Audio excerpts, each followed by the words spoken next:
The Jake Asman Show will begin shortly. Thanks to all these great Patreon members who help support the show.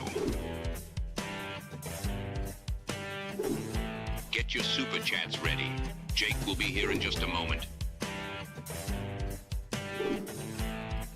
If you love the New York Jets, this is the place to be.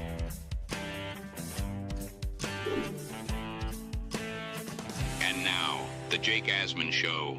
Geno Smith, we buying in, Jet fans? Let's see if Frankie V is buying in. We'll talk about that. Plus, did you see what the Titans did last night? I'm feeling good about the Jets' chances. It's the Jake Asman Show. Start of a new week. Let's hit it and get it started. We sitting here, we excited as hell. Now it's time to get to work. Are you a happy guy? Oh my goodness, let's go! I haven't felt joy talking about the Jets in a long time. When they announced it, I went, yeah!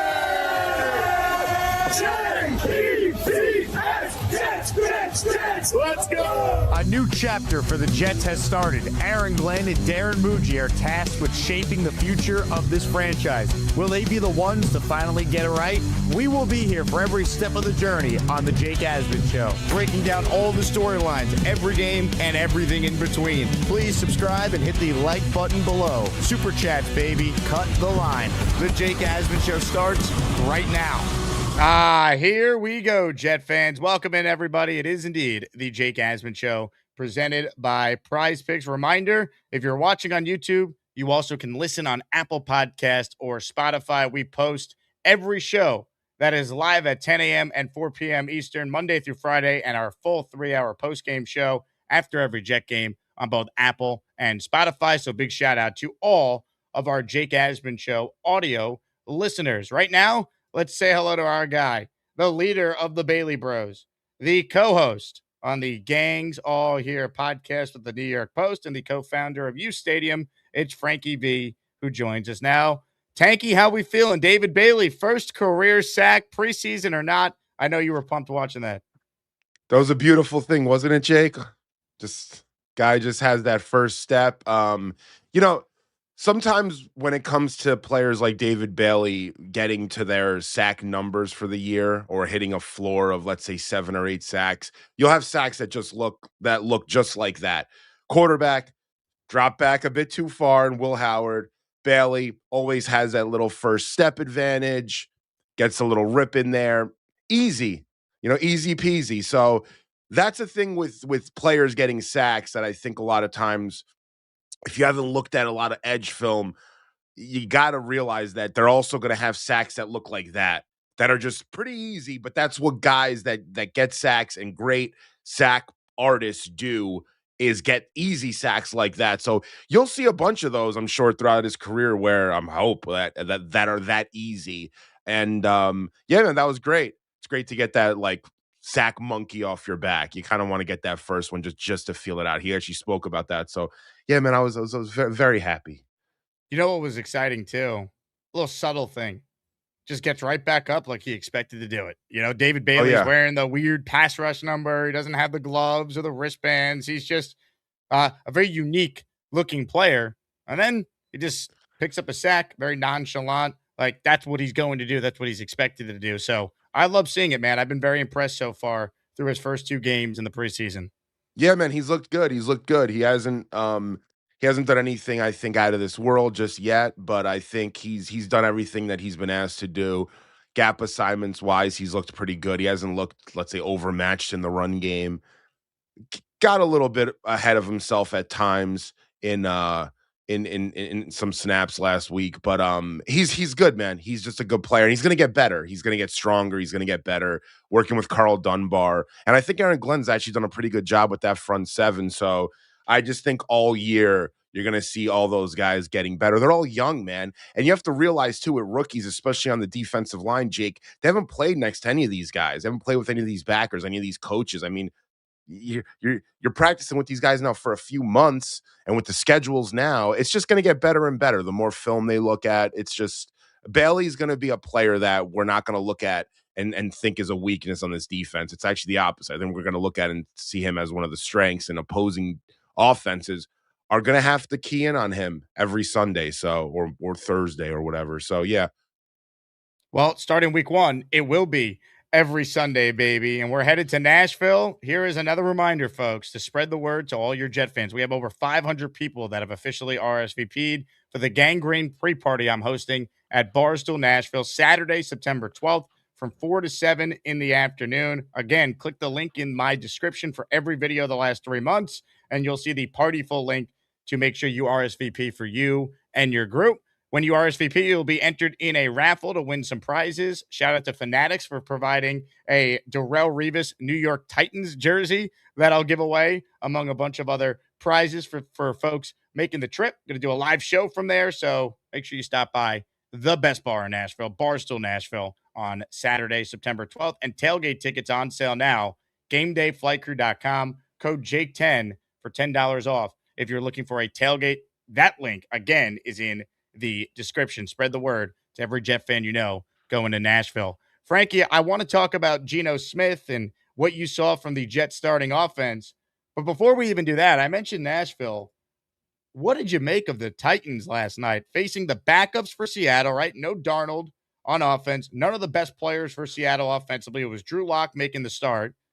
The Titans defense, Salah's guys, they played their starters, and the Titans starters were picked apart by the Seattle backups. Do you put any stock into that? Is it just preseason? What have you made of the fact that the Titans starters really struggled against backups last night? Yeah, Jake, the Titans don't look all that good, man. You have to make something out of it. You're talking about starting players that are literally getting blown off the ball. They have no gap integrity. I mean, that defense is not looking all that hot. I think the rookie that I liked actually is having a pretty good preseason, Anthony Hill Jr. I like him out of Texas. He was one of my favorite players. So he's been actually playing well out of a lot of those young guys on that team. But Jake, they're a young team like us trying to figure things out. And yeah, man, I mean, listen, Seattle's one of the best teams in football. They're just so well coached, including their backups. Like when a team's well coached, their backups and third stringers are also well coached. They're all doing the same drills and going through the same film. But yeah, that was embarrassing to a degree. I mean, you can't just be run on by backups and your starting guys are getting blown off the ball. That's a bad sign for them.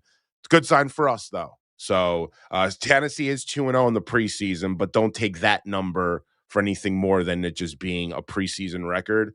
Their offense has struggled. Carnell Tate hasn't caught a pass yet. Put that in perspective. So, I mean, wouldn't you want to get your top 5 pick wide receiver at least a ball in 2 games of preseason, especially with Cam Ward? They haven't been able to do that. I don't know, man. That team, they might be drafting one next year. That might be the hot team drafting one that no one's really talking about because they just don't look good. And they're very young. And unless things start meshing fast for them, it could be like us last year. Things just start snowballing to the point that nothing makes sense anymore. And that's what it looks like so far for them. I mean, it is a must win for the Jets in that game. But like watching Cam Ward, like he was checking the ball down. He couldn't get the ball to any of his receivers. It looked ugly. He got the ball knocked out of his hands on his third and final drive. So in 3 drives, all he led them to was just a field goal that was aided by a very questionable penalty that I saw. And then you had Drew Lock throwing for 103 yards and a touchdown in limited action. They jump out against backups to a 16-3 lead. You had the running back right for Seattle, 69 yards untouched. Look like Walter Payton. I mean, no one even got a finger on him. There was a hole so wide open that he hit and was gone. I mean, Elijah Arroyo scored the touchdown on the opening drive, 7 plays right down the field. They looked awful. I pulled this clip from my buddy Jared Stillman, who's a host on Mad Dog Sports Radio, and he does what I do for the Jets, but about the Titans down in Nashville. Jared's a good dude, and he calls it how it is. This was his rant last night, talking about how awful the Titans looked against the backups for the Seattle Seahawks.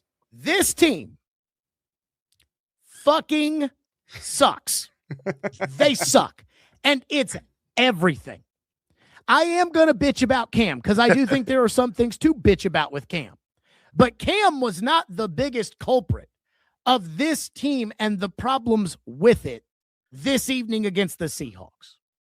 I am going to keep talking about the fact that you played the Seattle Seahawks junior varsity. That's who you played tonight. They did not have a single starter on the field. No Sam Darnold, no Nicky Manwari, no Charles Cross, no Jackson Smith and Jigba, no Austin Barner, nobody.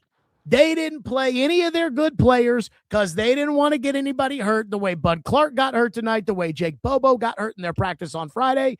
This is a junior varsity squad. And I hate the fact that I'm going to have to say this, but this is just how the world works. I guess I'm going to have to say it. An NFL team, a starting NFL team with 32 teams should be better than every other single junior varsity team. Every NFL team should be better than another team's entire set of backups. This would be like a Major League Baseball team, a shitty one, but a Major League Baseball team playing the Nashville Sounds and getting their asses kicked. It was ugly. So, look, it's preseason. That's always the caveat. But we know Saleh is not great when he has a lot of time to prepare. That defense reminded me of the Jets defense in year one with Saleh before he got some of his guys, and they were obviously a top 5 unit in year two. I say all that to say they have to win week one. It is a must win to start the year 1-0 and give yourself a chance to survive a brutal 3-game stretch after that when you're facing the NFC North and you're going to be an underdog, significant underdog in all those games that you have in weeks 2 through 4. Well, Jake, I have some good news for you if you want to talk a little bit about preseason. Do you know who is ranked number 1 in the NFL in preseason PFF grade for overall team performance? Do you know who that is? Is it the Jets? Yes, it's Wow. the Jets. We're ranked number 1, man. We have an 81.8 PFF rating for the first 2 weeks of preseason, which is number 1 in the NFL. We're above the Steelers that have a 76.2 and the Ravens 75.6. We actually have the number 1 defense also. So in that rating, we have the number 1 defense thus far in preseason. We have the number 1 special teams, shocker, and the number 1 coverage grade so far out of any team in preseason. So that's pretty good. That looks good for Aaron Glenn. He needs some of this good, needs some good grades over here. I like that. Number 1 team, number 1 defense, coverage, and special teams. That's good. Not offense. Our offense is ranked, where are we at on offense? Offense is a little lower, but still 11th.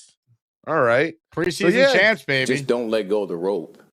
Even though the Jets actually did lose their first preseason game. But hey, that's besides the point. We're going to talk about. They've looked good in preseason. I'll call a spade a spade. They've looked like they've been coached up well. I'm not going to sit here. I'm not the biggest Aaron Glenn guy. You guys, gals, you all know that. But they look good. They look like a team that has been preparing and knows what the hell they're doing for sure. The only thing you could judge it on is what we have seen. And so far, so good, with obviously context being they didn't face a second-string quarterback at this point.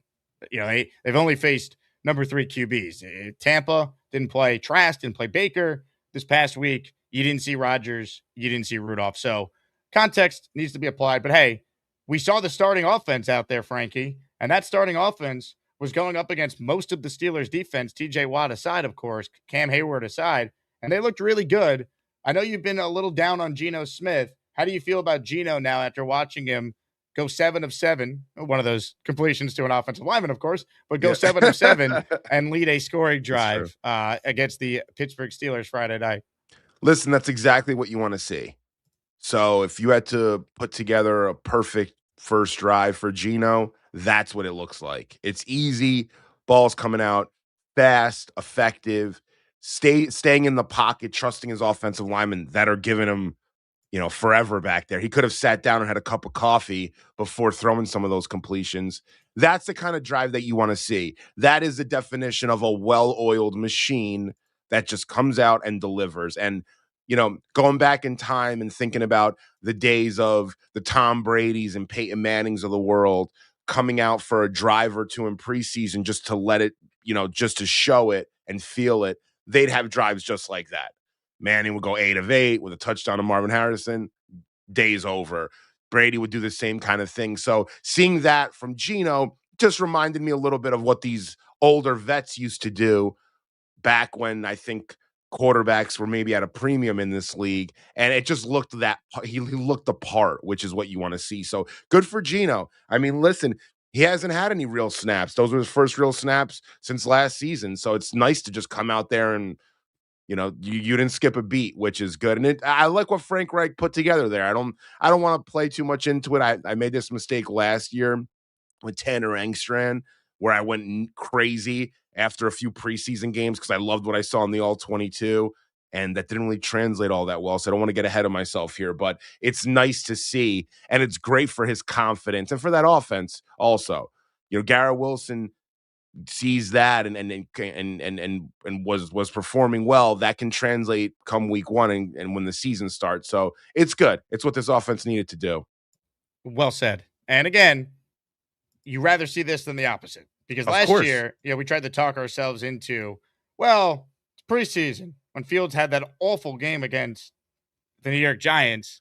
And that more or less was the version of Fields we got for all the games besides, that week 1 game and then the outlier game again against the Bengals. And the Bengals have the worst defense of all time. So there's definitely some context there, but 100%, that's exactly what you want to see. I want to talk more about Geno in a moment, but I also want to let people know what our raffle prize is today.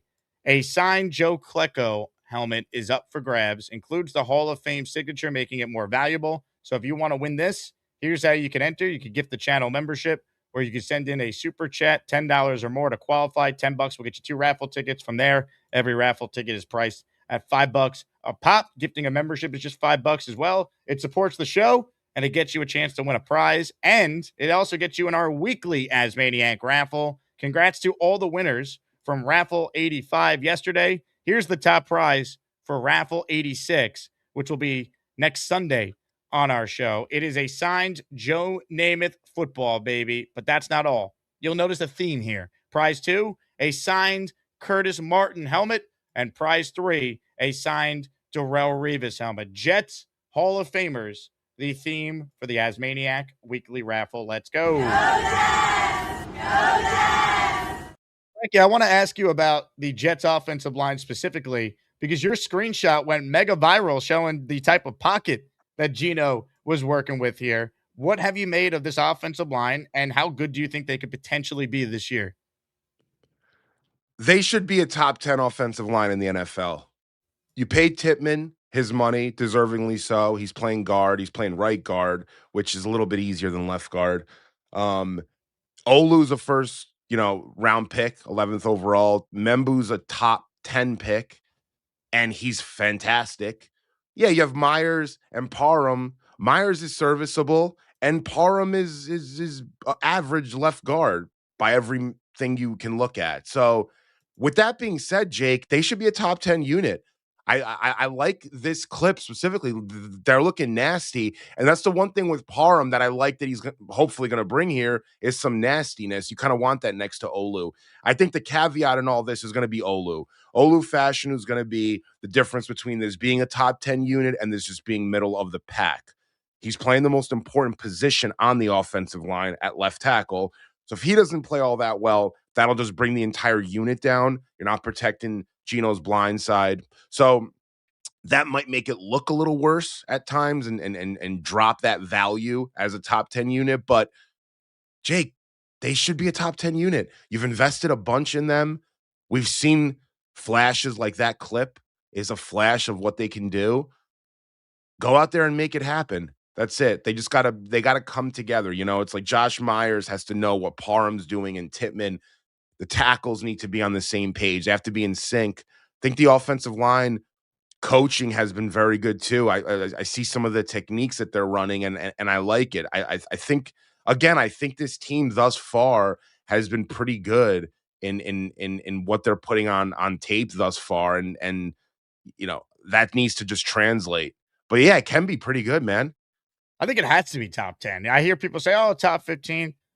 I think if they're healthy, they should be a top 10 unit. And it's not, setting too high of expectations to feel that way. When you take tackles back-to-back years in the first round, each with top 11 picks, when you pay a former second-round center/guard the money they've now paid Tippmann, if you've invested that type of capital into your offensive line, you should be a top 10 unit. And I do agree with you. I like Olu Fashanu. This is a big year for him. This is a year where we really say, is he the next guy that the Jets are going to want to pay, part of this young core for whoever the quarterback is next year? Or is he going to be in the Will McDonald side where you don't really see enough, you like him, but you're not going to extend him right now. You'll pick up the 5th-year option, which they already did, and then it's, okay, we're going to give this guy an extension or not, or do we want him to play another year on the deal? Like that to me is kind of where we're at with Olu. He's the key. I think he's got the talent to do it. I want to see him go out there and now put it all together. I agree. I think he's the key to this offensive line being a top 10 unit.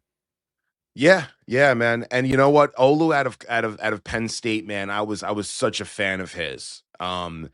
Nick and I used to go back and forth. Who would you rather have, Alt or Fashanu? I was a Fashanu guy before we drafted him. I really liked him. I liked him. He was my 1A to Alt as 1B. But yeah, I think he's got to get. You know what Olu's got to do, man? He's got to get a little meaner, just a little bit. Get a little edge to you. Get a little chip on your shoulder, just a little bit.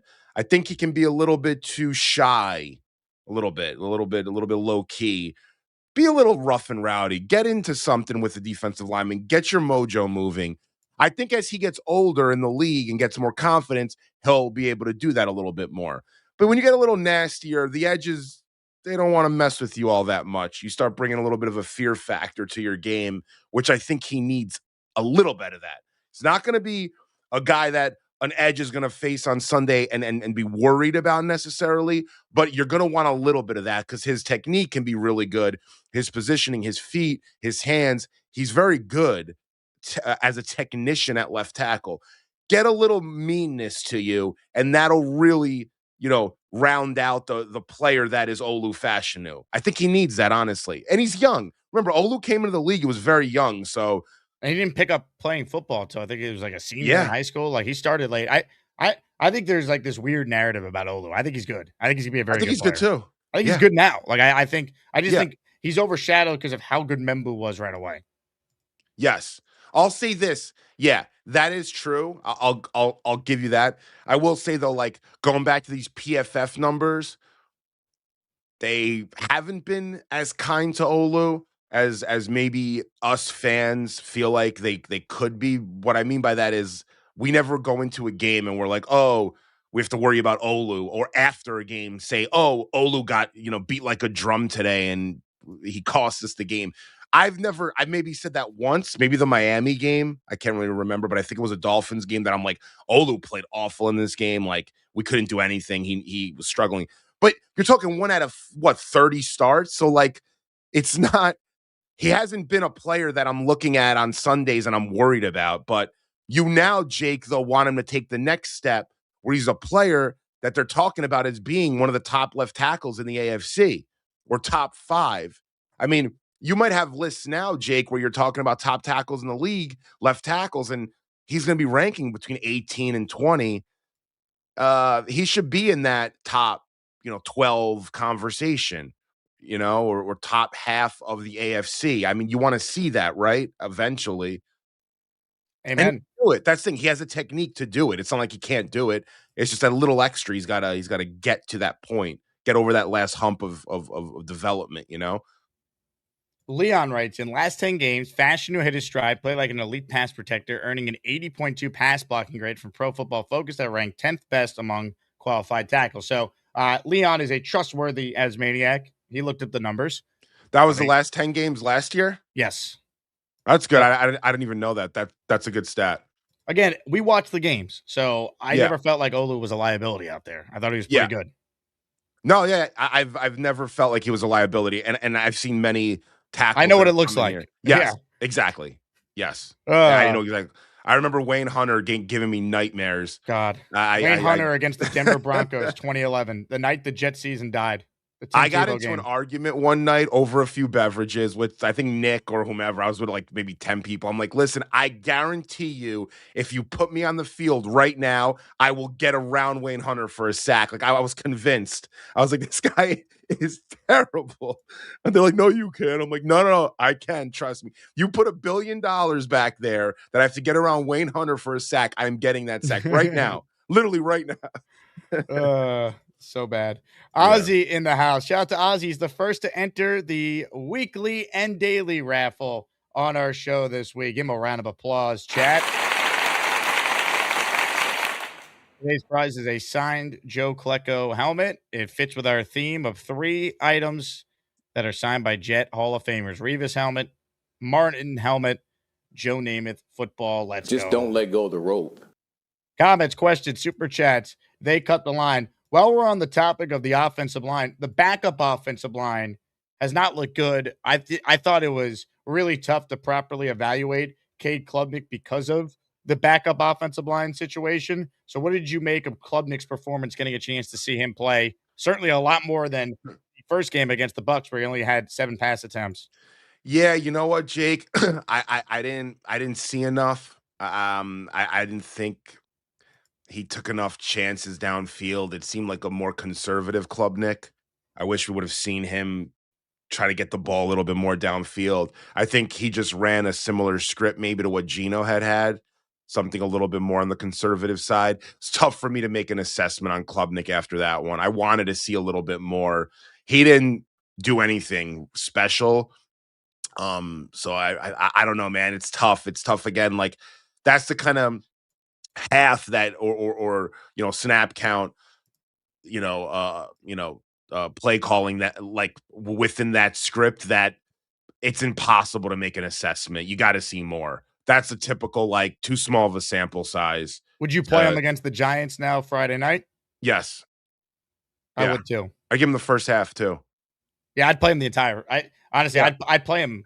If you told me they played him 3 quarters, I'd be like, I understand. I don't think they'll do that, but I'd play him the first half for sure. Definitely, yeah. I mean, at this point, you're at a point now where the way Geno came out, he's your starter.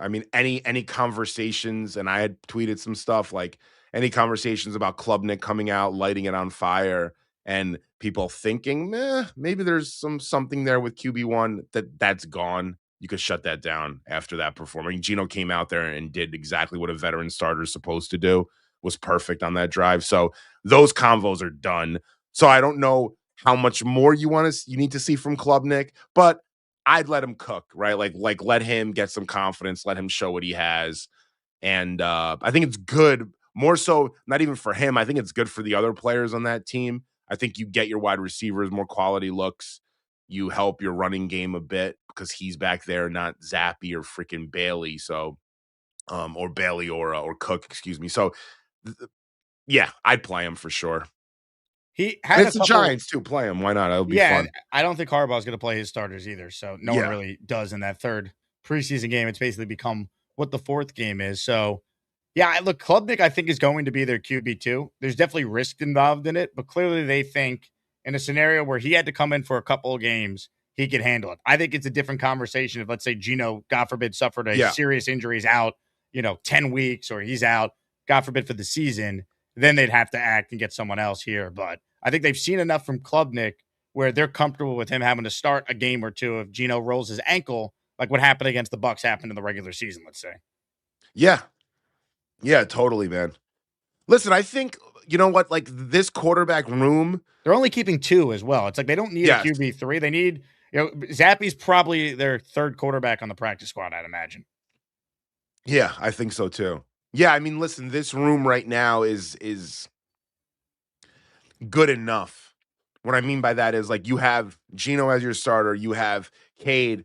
It's good enough in the sense of if the other pieces around them can play well, the offensive line can protect, if the receivers can get open, if the running backs in the run game, that's something we should probably talk about more today, next week, tomorrow, about the run game. That run game, I think, is going to be the difference, in my opinion, between the Jets offense being 23rd or being 14th, 13th. Like, I think that's the biggest caveat or variable in how that offense performs. I don't know what that run game is going to look like.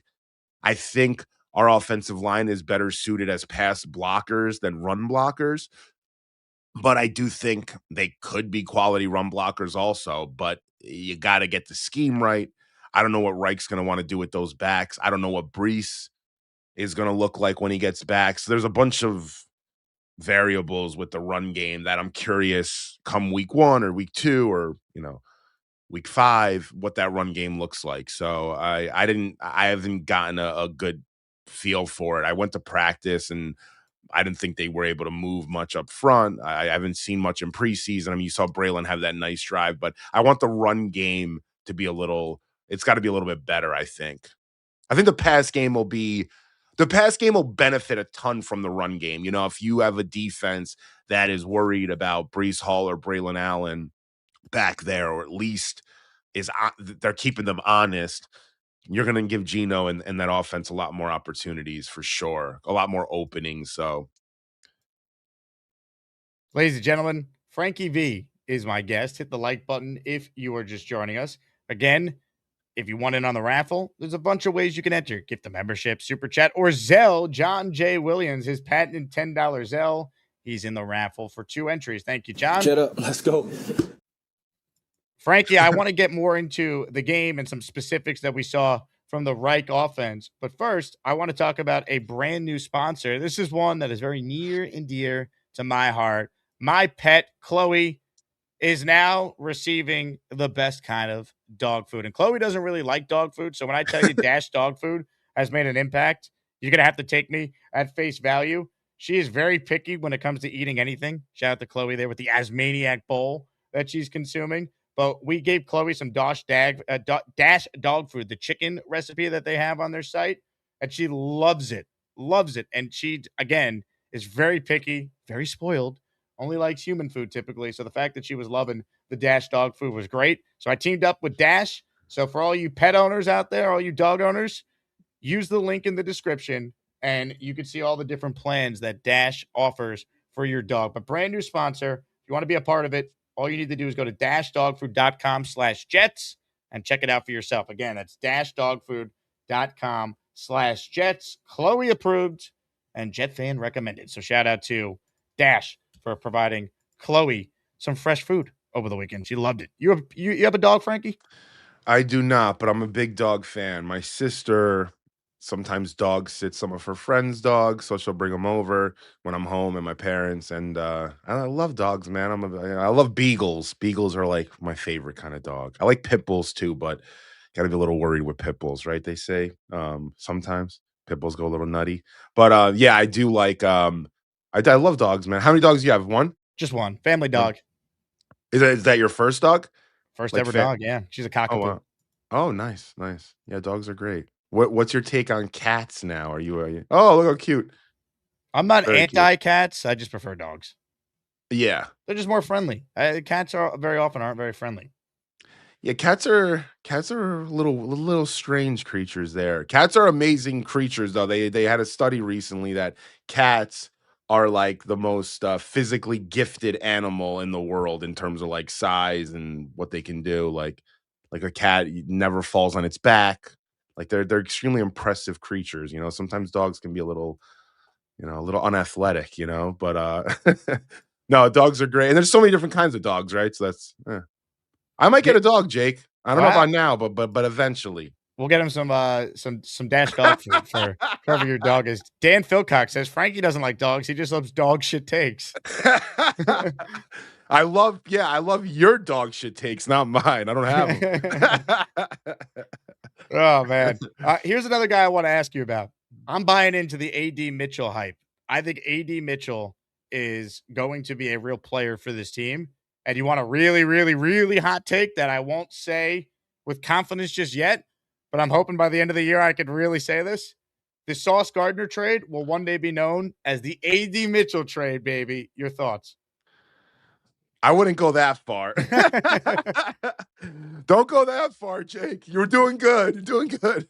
No, listen, man. 80's a baller, man. 80. All right, 80, when you talk about a receiver in a vacuum, athleticism, ability, talent, whatever you want to put together, he checks off every box. He's a first rounder. Speaking of the 2 first rounders we got for Sauce, he's a first round talent, in my opinion. It's up here. It's all up here with the kid. And I'm not saying that like disrespectfully, but it is. I mean, like, if he understands what the offense wants to do, if he buys in, if he's consistent, he doesn't overthink, if he doesn't get down on himself, it's a mental game with 80. If 80 can cross that mental hurdle, it's going to have a big year. He's a number one. He's a wide receiver one talent. 100%. Not 99.9. He is a talent wide receiver. He's a wide receiver one talent. Absolutely. It's up here because talent brings you, 70% of the way there. Then the other 30% is all up here. He's in and out. Sometimes he buys in, sometimes he knows what he's doing, sometimes he's confident in himself. Other times it's the opposite. So that's with AD, Jake. It's impossible for us or anyone to sit there and say, I am confident he's going to break that hurdle. But thus far, it looks like he's getting there.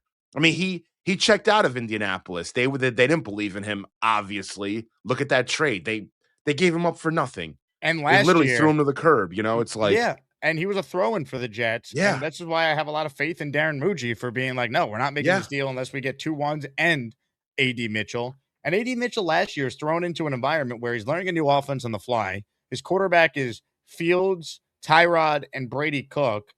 And he was still getting open. Like, you go back and put on the tape of him against Christian Gonzalez Thursday Night Football last year. Watch the All-22. He's separating. He's getting open. They just couldn't get him the ball because it's Justin Fields you can't throw.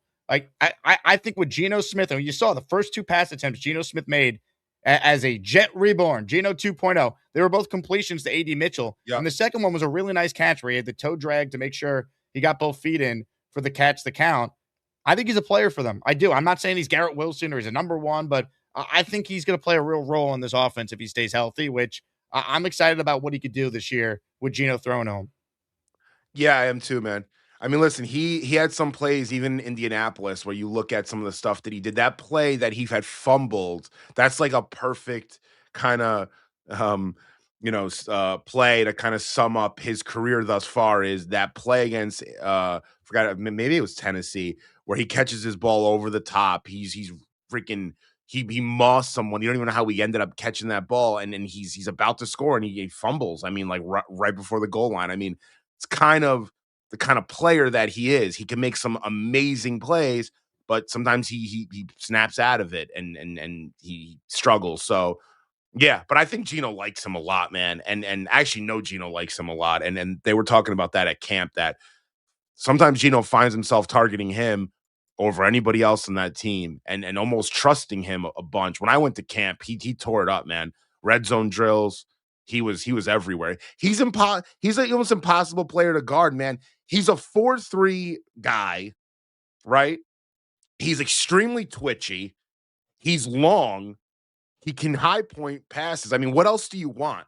I mean, you can't really, unless he was like 6'8", which receivers aren't that tall. But I'm saying, like, unless he was like, 6'5", but he's an imposing force out there. I think he's probably one of the most interesting players when it comes to, expectations this year, because I think they could go dramatically in 2 different directions. And yeah, it's going to be fun to watch. He'll be fun to watch.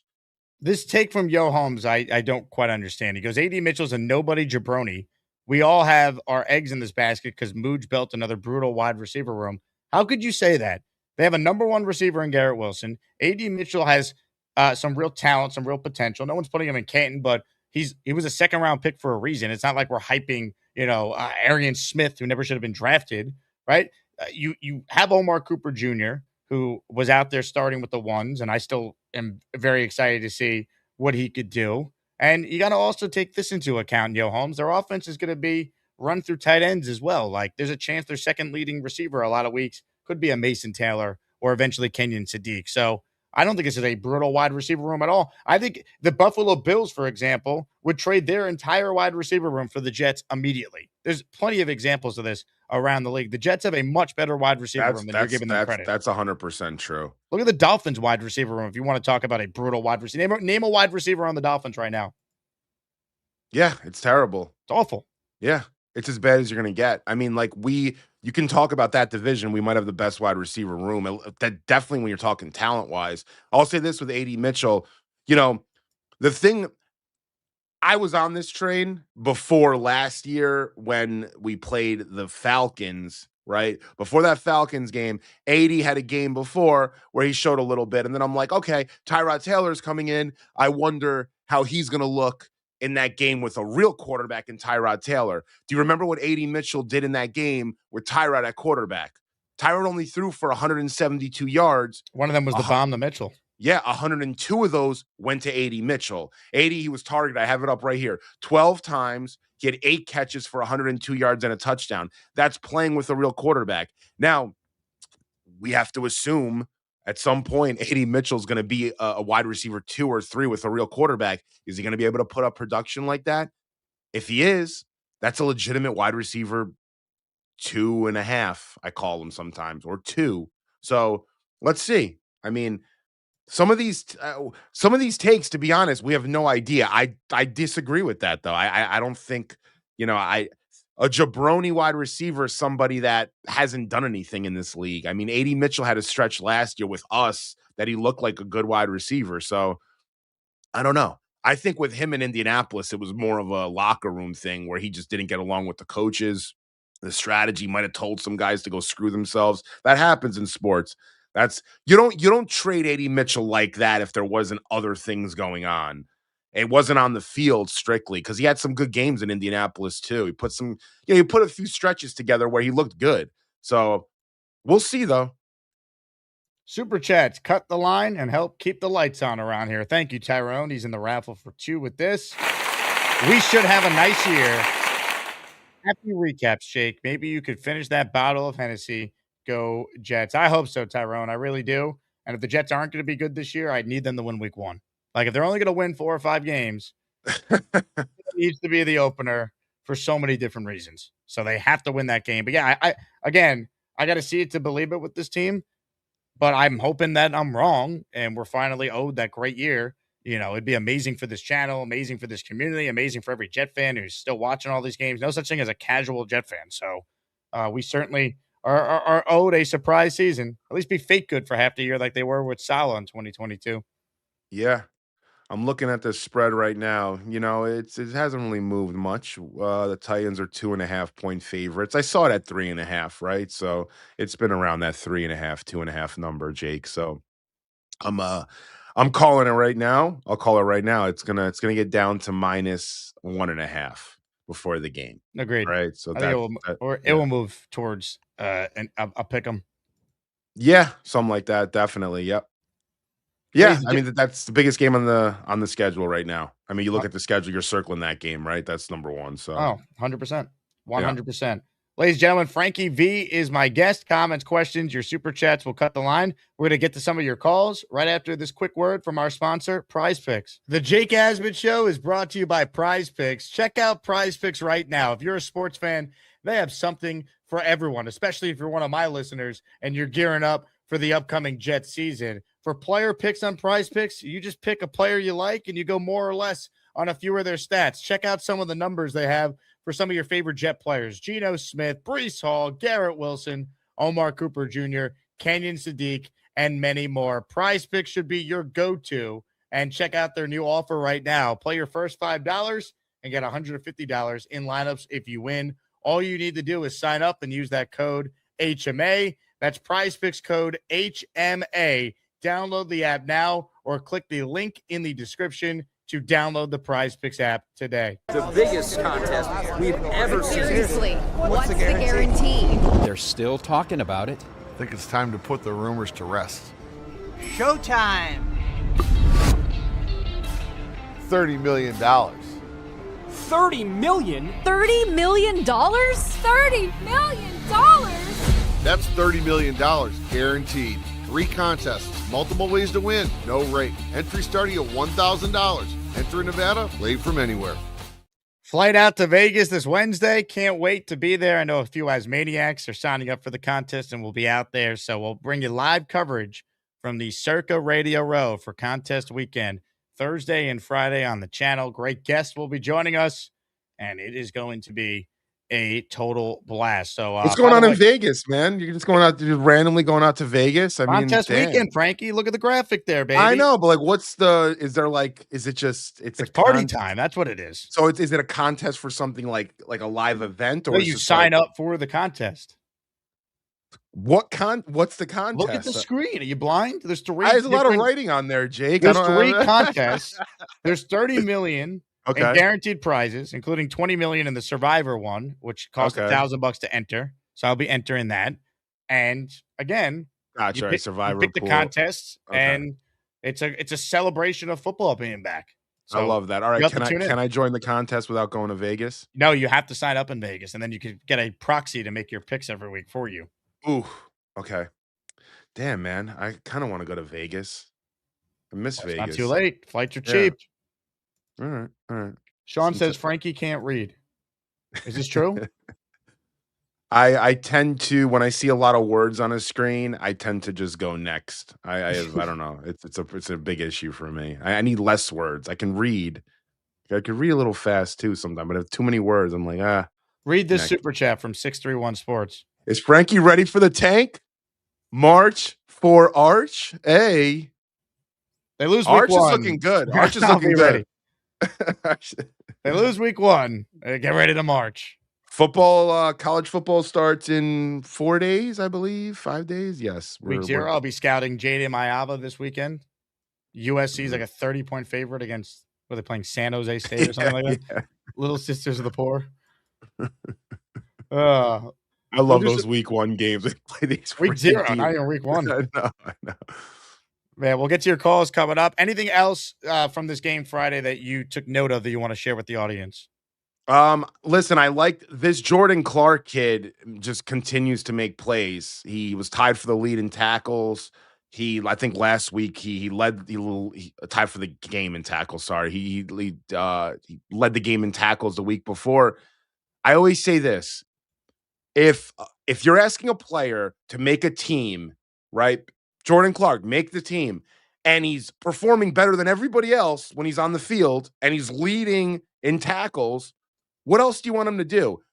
They should give him a roster spot. If he's going to perform every time he's on the field, give him a spot on the team.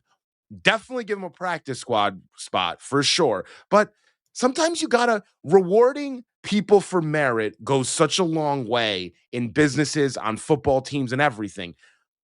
If there's some situations, Jake, and this is why I hate the NFL sometimes when it comes to roster spots in preseason, there's some players, no matter what they do, they will never make the team. Literally.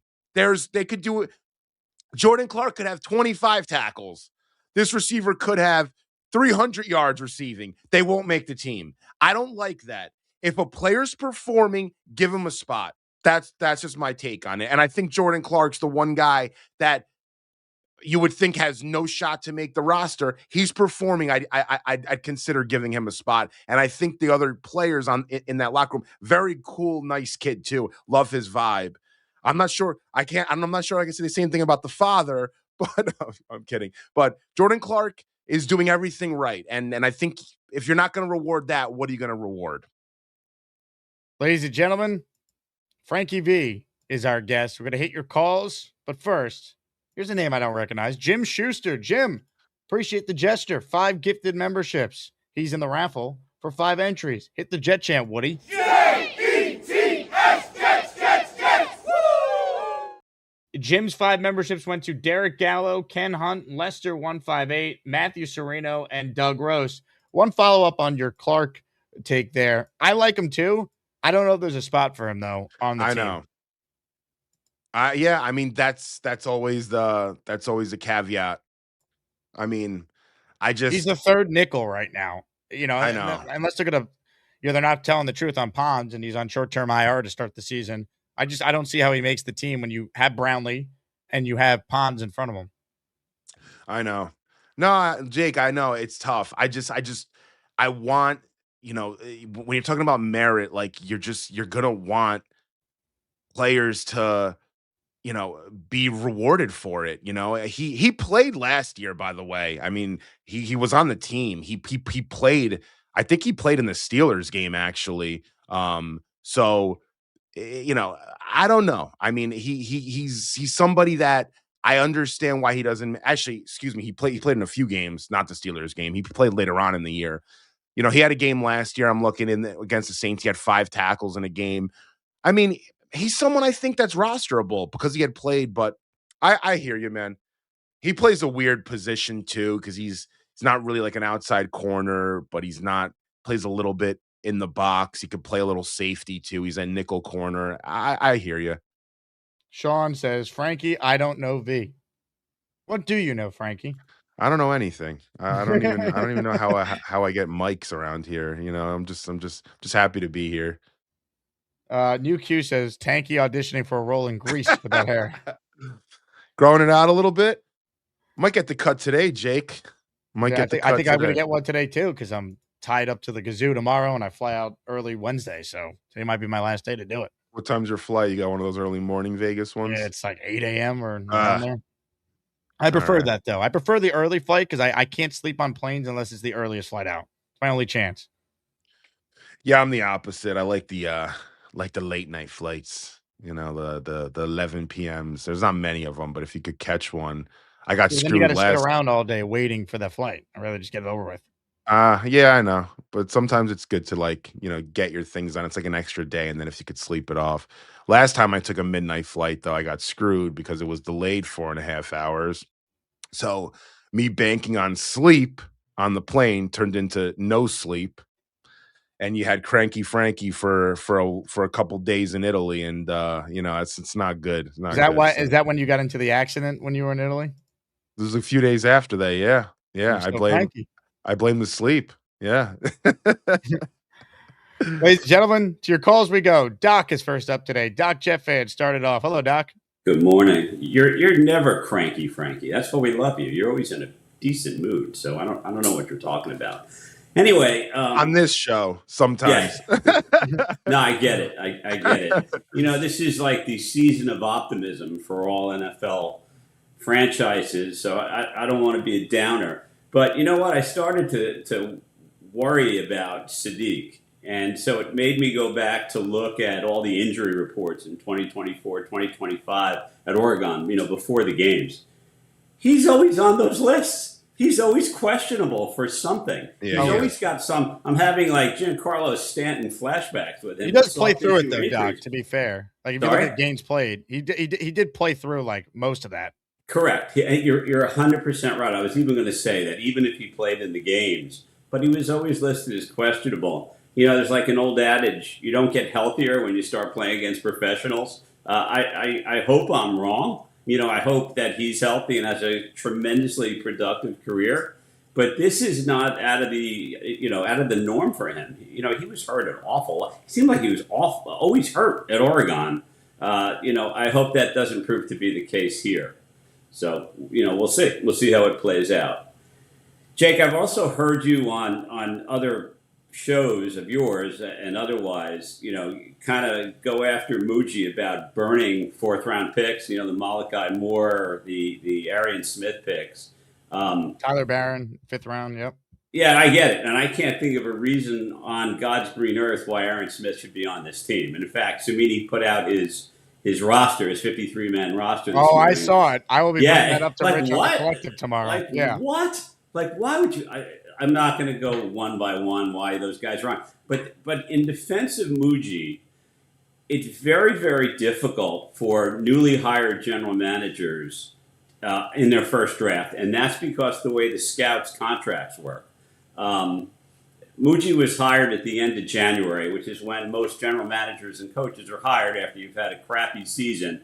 You look to replace your GM and your coach, but scout contracts go till after the draft. So he was stuck with Joe Douglas's scout team at that point. And it makes sense, right? Because, the scouts, you want them to be continuous through the draft process, the draft at the end of April. So, when you start getting deeper into the draft, when you start getting into the 4th, 5th, 6th rounds, I'm not sure that it's all on the general manager that very first draft cycle. Let's see what these later draft picks do this year before we kill him on his first draft. Is that fair? I agree with you. The thing I would just add to that is, I like the Membu pick. I've been high on AZ Thomas from the beginning, and I'm glad that it looks like he's definitely going to be their starter. I'm a Mason Taylor fan, but I'm overall very pro Darren Muji. Anyone who listens to the show, like I know you do, Doc, you know that. I'm just saying he hasn't been perfect. And day 3 last year, in real time, we all questioned the Arian Smith pick. So some of it is he's got to get his own scouts in there, and he has already said that they completely revamped their whole scouting department and their process, how they input grades, and that's a big deal for them now going forward. But the day 3 from last year leaves a lot to be desired between Smith, Malachi Moore, Tyler Barron. So we'll see. But I am definitely pro Muji overall. So I'm not killing him in the big picture. I want him to pick the next coach if Glenn doesn't work out. The issue here, guys, too, is listen, day 3 is always going to be a bit of a crapshoot, like hitting at about 30, 35, 40% in terms of finding a starter is a good rate. The problem is we've been hitting, it feels like over the last 15, 20 years at like 10%. Like we can't ever find a starter on day 3. No. That's an issue. Like if you can get a few guys someone that can play, center, someone that can play, defensive tackle, a third corner, like that would be nice. And that's our issue. We haven't found that. Jamian Sherwood's the only one I really look at on this team that we've drafted as a 5th rounder who's good as a 5th rounder, when you consider the value. But yeah, I mean, it's been an issue, guys. And there's no question, Frankie, you're right, specifically when it comes to certain positions, that you can find 4th and 5th round starters, whether that be, it used to be guards that were less valued in the draft. Now they're becoming more valued, but you could usually find a day 3 guard, a center, a safety. The better teams do that.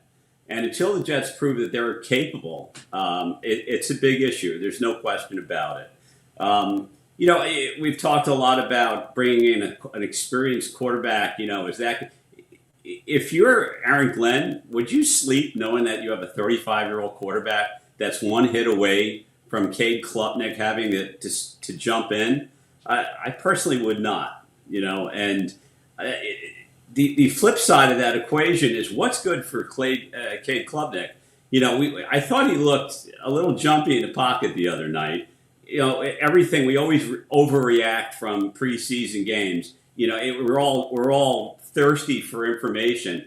But if I'm the Jets, I'm making the decision whether to bring in a backup quarterback that's a vet based on what's good for Cade Klubnik, what's best for his development.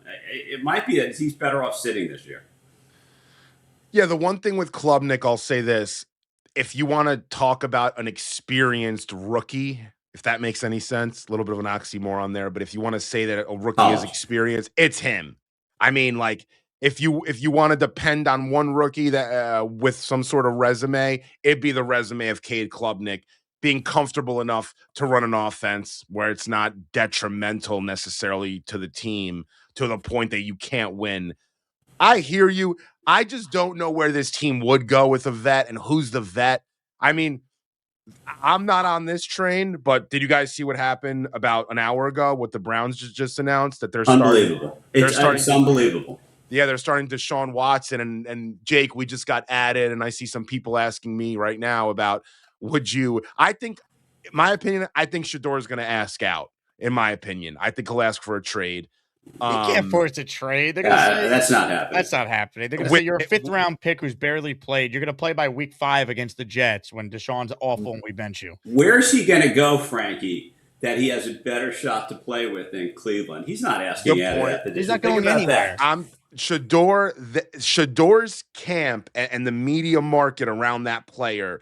I think your guys might be sleeping on the power that is Shador Sanders. He's not going anywhere to get a better chance to play, though. He's going to play by the 3rd game. They start on the road the first 2. They'll give chum to the fans by benching Deshaun before their home opener in week 3. How do you think he feels about this, though? How is Deion Sanders going to feel about this situation? Who cares how Deion feels? He'll play. His son will be starting by week 3. Last I checked, Deion does not own the Browns, and he doesn't work for the Browns.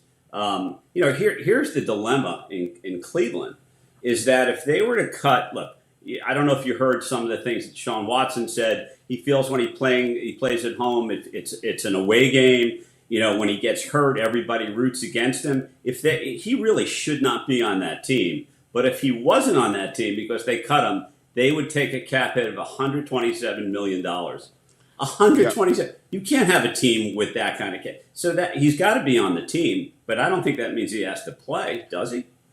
I'm just saying, guys. I know that the opinion might be a little bit out there, but knowing what I know about Shedeur Sanders, he has no right to force a trade. They'd laugh he's at got him. power in He has media. zero power. In the media. He doesn't. Zero. Have you seen? He's a fifth-round pick. Have you seen the fans that support? Have you seen what he says? What Deion and says? Guess what? They're still not starting him. So what type of power does he have? Yeah, and that's gonna. You think gonna that's start gonna piss him Watson off? because I'm sure ownership's like, we get one last look at the guy who we owe $100+ million to anyway, and it's a lot easier to go from the vet to the rookie than the other way around. So that's why I think they're starting Deshaun. I disagree with it. I think so you're telling me you'd be surprised if 2 or 3 hours, trade? Yes, you'd be surprised if Shedeur Sanders goes, I want out of Cleveland through my age. You'd be surprised. Yes, okay. Because I think Shedeur is smart enough to realize he's going to get an opportunity to start and play the vast majority of the games this year. He has zero power. He's a 5th-round pick. I could give a flying F that Deion Sanders is a Hall of Fame football player that happens to be his father. He doesn't work for the Cleveland Browns. Have you ever heard Shedeur Sanders talk and how he talks in the post game? He wants to play, Frankie. He's going to keep his mouth shut. He wants to play. They're not letting him play. He knows that Deshaun. They didn't let him play last year either. Eventually, he did.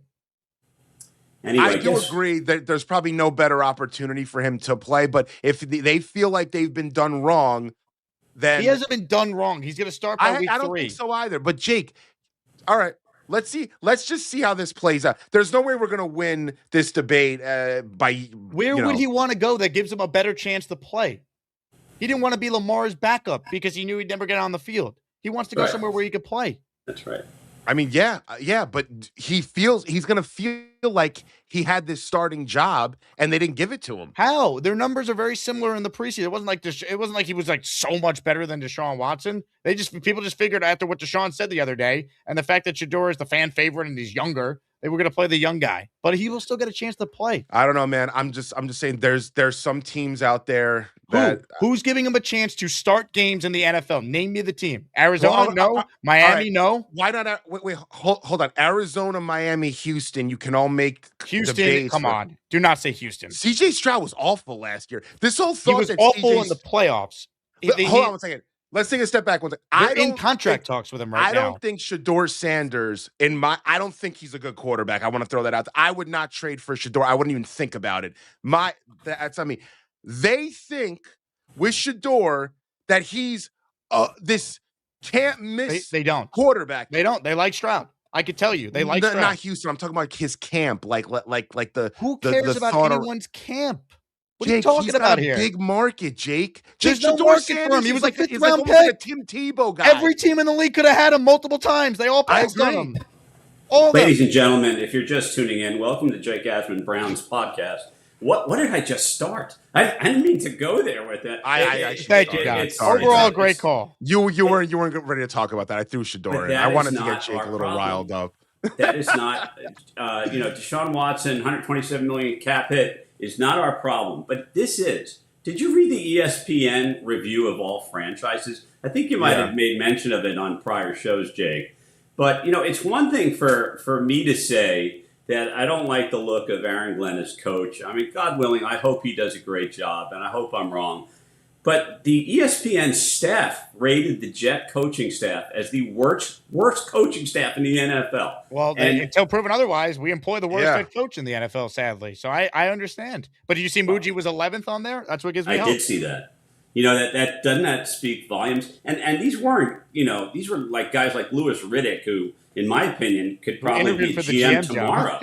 What's that? He interviewed for the Jets GM job, by the way. Maybe he should have gotten it. But yeah, look, you know what? We're all in the season of hope and goodwill, and I'm going with that until proven otherwise. But I have my doubts. We'll see. Thanks for your time, guys. Doc, thank you. Thanks for starting World War III on the show as well. We haven't had one of those in a little bit, Jake. It was overdue. We've been too cordial with each other on the show. When I used to come on your show in the beginning, remember we would just yell at each other. Yeah, that's why I love having you. Now I just let the chat yell at you. Brady says, "No, but you get where I'm coming from." Yes, but I just think you're overstating. All right. Is like it that crazy for Shedeur Sanders and Deion? He could be upset. He's not playing anywhere else besides Cleveland right now. There's not a team in the league where he'd go and start. I understand that. I listen. I get that. I'm with you. I'm just saying don't be surprised if they ask out. That's all. I know they have no power, whatever, but they feel like they do through their media. Where though? team. Where's he going? You know how many fans Shador? There is not one Fans player. don't run NFL teams. Who cares? Yeah, but the media pressure. There's no and the media fan pressure. There's no media pressure. Did you see He's what? a fifth-round pick. Every team in the league passed on Shador Sanders 4 or 5 times. Every team in the league. What did Daniel Jeremiah say in that clip? That he thinks they should start Shador and cut Deshaun Watson. Yes, that's what and he Dan said. Orlovsky said, I don't know if you could keep him on the team after his comments. But that doesn't mean that then Shador gets to ask out. Why would he ask out? He's going to get the play on the Browns. Listen, let's wait and see what happens. I just and know if he how asked out, if I'm the Browns, I laugh at him. Falls. I laugh. I go, ha. You're a 5th-round pick making no money. You're not going anywhere. I agree with you. I would do the same, but I know how this thing's going to roll out. Let him ask out. I dare him to ready ask out. Get ready for the shitstorm about this situation today. It's happening right now. Course, it'll be happening for the next week. There's a shitstorm, and then we'll accept Deshaun starting. He won't play well because he's shot. And then they will go to Shador by week 3, week 5 against the Jets at the latest. At the latest. Yeah, if he stays there, I would say that. He will stay there. He's going nowhere. They open with the Jaguars and the Bucks. They're going to start 0-2. Shador plays the game against the Panthers, winnable game. They're at home for that one. Then he'll start against the Steelers at home, and he'll start against the Jets. They'll look at it like 2 of their next 3 games are winnable in their eyes. That's when he starts. But you get what I'm saying. Knowing what we know about how Shador, that player, the what media, has Shador done since he's been a Brown? Has he been? Have you heard his post games? I mean, am I in the dark? Have you heard Deion what has he done about him? What has he done? People like him. His teammates like him. You think they're gonna sit? If you think they're gonna sit back there and just not say anything about this situation, Deion, Shador, his agency, I'm telling you, they have a lot of. They say something. Deion comes out and says something, and it's gonna cause a shitstorm. And that's what does all. he say? What does Deion say that causes a bleep show that gets his son moved off the team in the NFL that's going to give him a chance to play the most games? You make it seem like that's like the most impossible thing to happen. Yes, it is. He's not getting traded because he's in his 2nd year. He's a 5th-round pick. He has 0 leverage. Which team in the league is giving anything to the Browns? You have zero leverage on. Yeah, I know he's a 5th rounder, but you have 0 leverage until you don't want to be a part of the team, and you've kind of forced your way out. So then he'll never play in the NFL again. Before. It's not the first time a young player feels like they've been. He's a 5th-round pick. He's not playing anywhere else. He has no leverage. He can't force a trade to another team. He doesn't have a no trade clause. Let's see what happens. So my understanding is you believe that Shador Sanders will not be on the Browns by week 1. I've been on this show before with opinions like this that people think are crazy, not to pull a Gary here. People think are crazy, and they end up being right. What is the opinion, though? What is the opinion? The opinion is I think Shador Sanders is going to force a trade out of Cleveland. Now, whether that happens or not, I don't know. So you think he's going to request a trade? That's the take. Yes. And you don't think he will? No. All right. No. All right. I think he's going to start by week 3, and he'll play the vast majority of the games, assuming he plays well. Or they'll go to Dylan Gabriel at some point, give him another look, and they're going to be bad anyway and take one of the quarterbacks in 2027, just like the Jets. They have 2 first-round picks for a reason. That's what they should do. Yes. I listen, by the way, I agree with exactly what you're saying would and should happen and how you would react to it. And if you're the Browns, what you would say to it. I agree with you 100%. Everything you said, I agree with. I'm just saying the reality of Shador and what we've seen around him and what he says. This is not going to go over well, in my opinion. And who cares, I guess, at the end of the day? That's the whole point. Who cares? Shador is going to be upset. Deion's going to be upset. And then what? Yeah, I just think it's going to be an interesting. It's going to be an interesting storyline, though. I'm just saying. This Shador thing has gotten a little bit out of control. By the way, the only time I've ever gotten death threats in my life on Twitter was when I said Shador Sanders in no way should be the number 1 overall pick. He's got accuracy issues. I got people DMing me from all over the country wanting to freaking find me. I'm just saying the Shador stuff online is wild. It's like if you. It's Todd on like Duncan Tebow, doesn't give a flying I'm F. just saying it's on Tebow craziness level that I don't know if you've been, you've chartered in those territories, Jake. And what happened to Tebow? Eventually he got jettisoned out of the league. I know. Listen, I'm well aware. I'm just saying, I'm telling you this. he's a bigger storyline, or he's not just some 5th round pick quarterback, even though he is, but he's not. I'm just letting you know.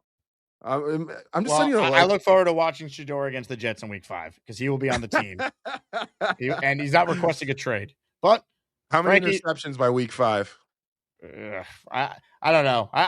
We'll get a few on Shador if he's playing. Yeah, I have nothing against Shador, but that's a game the Jets have to win if they're going to have any semblance of a season.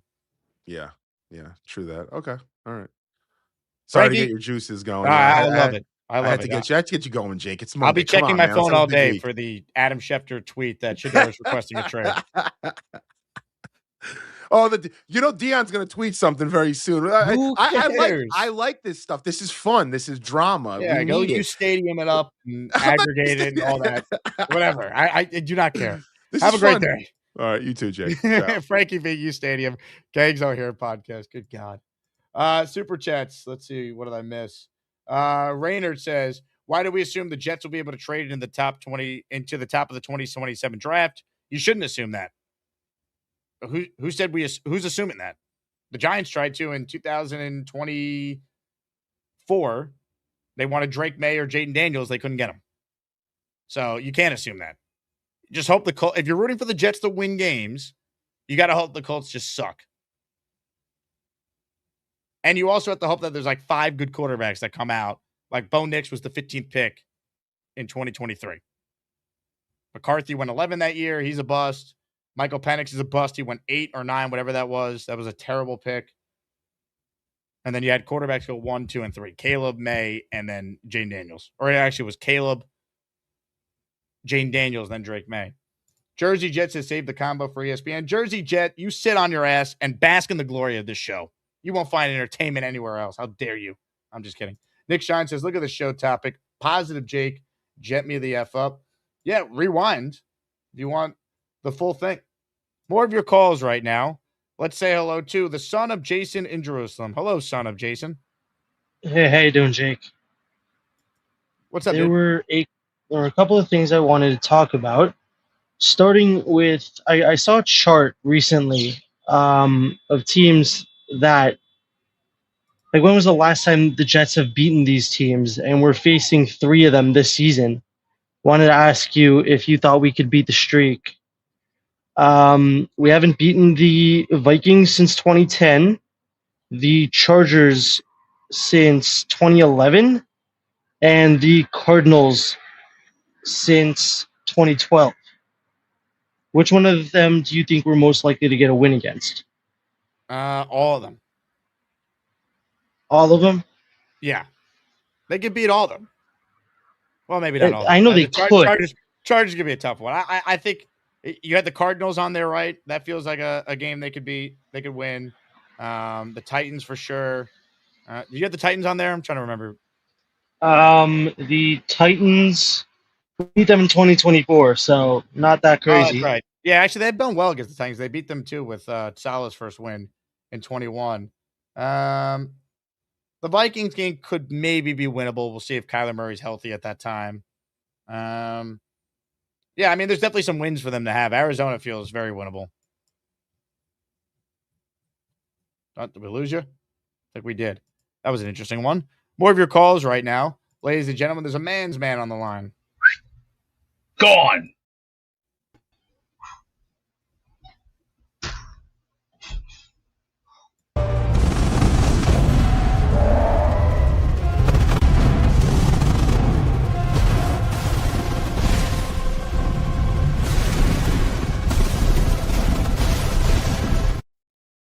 Great call by Beast. More of your calls now, shall we? Extraordinary. Extraordinary. That's extraordinary.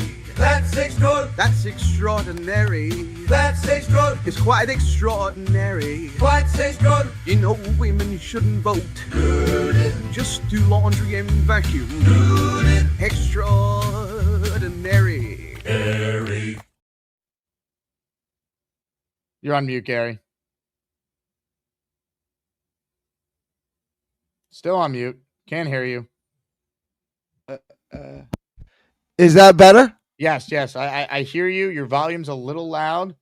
And I've had issues with my volume like crazy. Hey, let me bring on my tech guy. When a caller sounds like shit and the show's about to split, you need some tech support, call Beast. Bring on the flabby tits. Beast Breaker. Please use Control, Alt, and Delete at all times. Start there on your 3 buttons, then do a whole new restart. And please wait 10 seconds, and then once restart, you'll be all clear.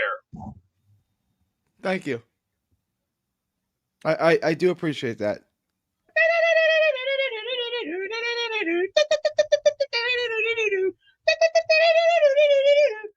Gary joins us now. Gary, how are you? I'm good. I'm good. I did want to talk to Frankie. I wanted to see if he was working on his flirt game, how that was working on his day game. I wanted to see how that was going, but I didn't get to talk to him.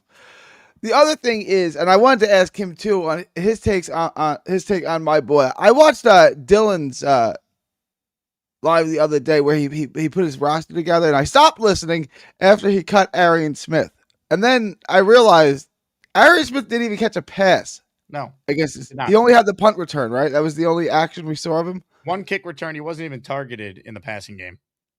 And they had 17 guys catch a pass or something wild like that, right? Not looking good for your guy. I mean, that's why I wanted his take too. You guys are around the team every day. Is this going to be it for him? Is he joining Anthony Smith?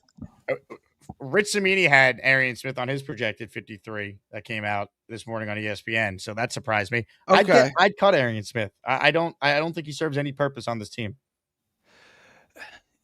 They drafted him for a reason. No, they're wrong. They drafted Zach Wilson for a reason too. But he didn't get cut after his first year. You know what I'm saying? Like in the draft compared to the fourth round. They drafted a previous regime drafted Malachi Corley in the 3rd round. Muji and Glenn came in and they cut him last summer.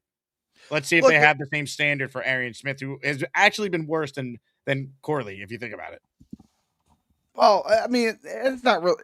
I mean, you can say that, but neither of them really got on the field. So, but one got on the field and spiked the ball at the 1 yard line. Actually scored a touchdown that actually wasn't a touchdown. Like, if you think about it, right, of all the people who've ever played football, how many of them actually scored a touchdown in the NFL? Like, not many, right? Like, you think about how many people ever played football. He was one of them, and now he's not.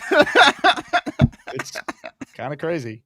By the way, you know who's been better than Arian Smith? Did you watch Junior Bergen come in? No one heard of him, and he immediately starts contributing on special teams and had a reception out of the backfield for 44 yards. Like, did you see how well what's his name has played Malik McLean on both special teams, and he's giving you some juice as a receiver? Like, I'd take him over Arian Smith based on what I've seen in these 2 games so far. Yeah, my thing was, look, if there's not a spot for him, there's not a spot for him. I'm not going to simp for Arian Smith. I just think that he's got potential due to his speed and athleticism. If they don't have a spot for him, they don't have a spot for him. I mean, I'm not going to get broken up about it. It's just, it's to draft a guy in the 4th round, like, you still expect that guy to contribute. I'm not saying you expect him to be a star or get 60 catches, but as a 4th round pick, especially when you overdraft him in the 4th round, you have expectations of that guy. And to cut him, I'm not saying whether they should or they shouldn't. I'm just saying it would be an admission of error if you cut him after year 1. If they're willing to do that, then they're willing to do it, I guess, right?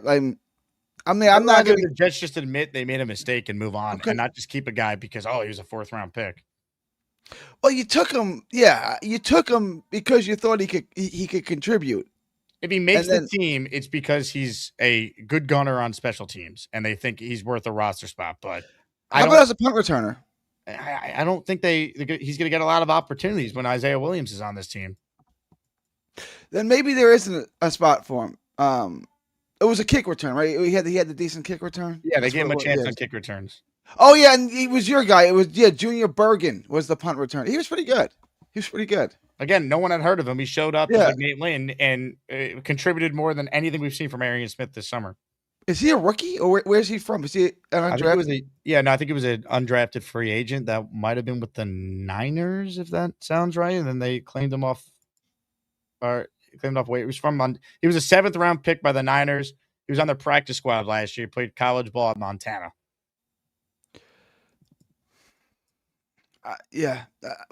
Okay, we'll see. We'll see. I thought it was like a guarantee. Like, they'll give him a roster spot, and then when DT had him cut, I was like, this is getting real. Like, I didn't think they'd cut Corley until it became reported every day. Oh, Corley's definitely gone. I said all summer they were going to cut Corley. Then I was like, I'll keep him. He'll make the roster, and then it was like, no, all summer. I think Arian Smith is done too. He's done nothing. And I mean, maybe he'll get picked up just like Corley. Corley's still somewhere, right? You know like how bad it is, Gary, to be in your second year, 4th round pick, and you're not targeted in a preseason game. You're playing against 3rd and 4th stringers. You should be getting open on every play. Yeah. Was he on? I didn't really like. I was looking at the second half thing. I wasn't really like watching the second half thing. Was he still on the field a lot in the second half? I did notice him because he was not doing anything. I didn't notice him. It's not like he was getting targeted and like they weren't able to come down with completions. We spent way too much time with you talking about Arian Smith. Give us something else. Well, that was the half of it, and then the other half was I wanted to talk to Frankie. I wanted him to run a set. I wanted to see if he was improving his flirt game. Yeah, he talks about how Shedeur Sanders is going to request a trade. I told you when Shedeur was our projected first round, like nobody thinks that guy is any good, and then he felt what round did he get drafted in the 5th, the 4th? Where did he end up getting drafted? 5th round pick. Nobody thinks that guy's any good. I don't want. Is he going to get cut? No. Someone's got to go in that room because they drafted the rookie. They drafted the guy from Arkansas who I hate, didn't they?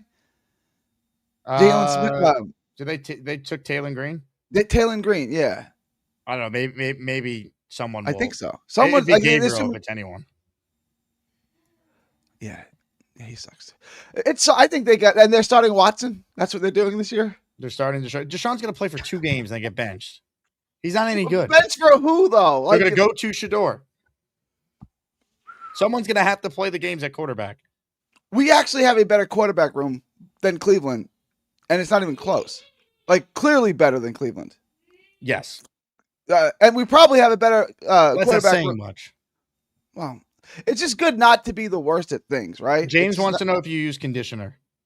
I use a 3-in-1 thing. A 3-in-1 shower gel. It's like gel, soap, and conditioner. So, I mean, I don't know what you want to consider that. Why do you ask? Beast says Gary is high in the sky like he was on Mars. I'm not even sure what that means. You think I'm high? Like I'm on drugs? No, I am not. I'm a sober person, Beast. You know that. And we have a better quarterback room than Miami. Oh yeah, we do. Nah, I don't know. Right? I don't know what to think of what's his name, Malik Willis. Malik Willis Well, certainly. okay, let me ask you this. Geno. I'll give you either Malik Willis just for this year. Malik Willis or Geno Smith. Who are you taking? Geno. Do I have to take the contracts into account? No, just to play on the field. Who would you rather start on Sundays? The only choice. I take Malik Willis because he's a dual threat. Okay. All right. I just like Geno has proven that he can play this position at the NFL level. Yeah. He did it. Yeah. Malik Willis really hasn't. Like I mean, now which roster would I take though? Again, name a Dolphins wide receiver. Like Geno would be better than Malik Willis. I was thinking about that when you asked that. I'm not sure. I'm not sure. Today's trivia: name a Dolphins wide receiver. Which is why the Jets need to beat them twice. I have that. That's 2 of the wins that I have. I have Denver, 2 against Miami, Oakland, Las Vegas. See, I'm showing my age there. Las Vegas, Cleveland. Is that 5? Those are the wins that I have. Is there another one? Oh, yeah. Is that 5? Because I got 5. It's 2 against Miami, Cleveland, Denver, and Las Vegas. Those are the 5. Beat Denver after the bye at home. I think it is very difficult to fly across the country and play a game, especially when that team is coming off a bye week. I think it's a very difficult thing to do. You've flown across the country, right? I'm doing it on Wednesday. It sucks. So I'm gonna take it. That's why I'm taking Arizona to beat the Jets. See, I'm consistent. I see. Arizona's a winnable game, but it's a tough thing to do. What's your message to Beastbreaker this week? It's the same thing. Eat healthy, exercise 30 minutes a day, get off the porn, and that's pretty much it. Get off the porn? Get off the porn. Porn is brain rot. It is disgusting. It's vile. pornographers, anyone involved in the porn business should be stoned in the street. Let's get rid of it. If I was king for the day, anyone involved in or watching porn is getting stoned in the street. That's it. We're not having this degeneracy. We're not having this in my society.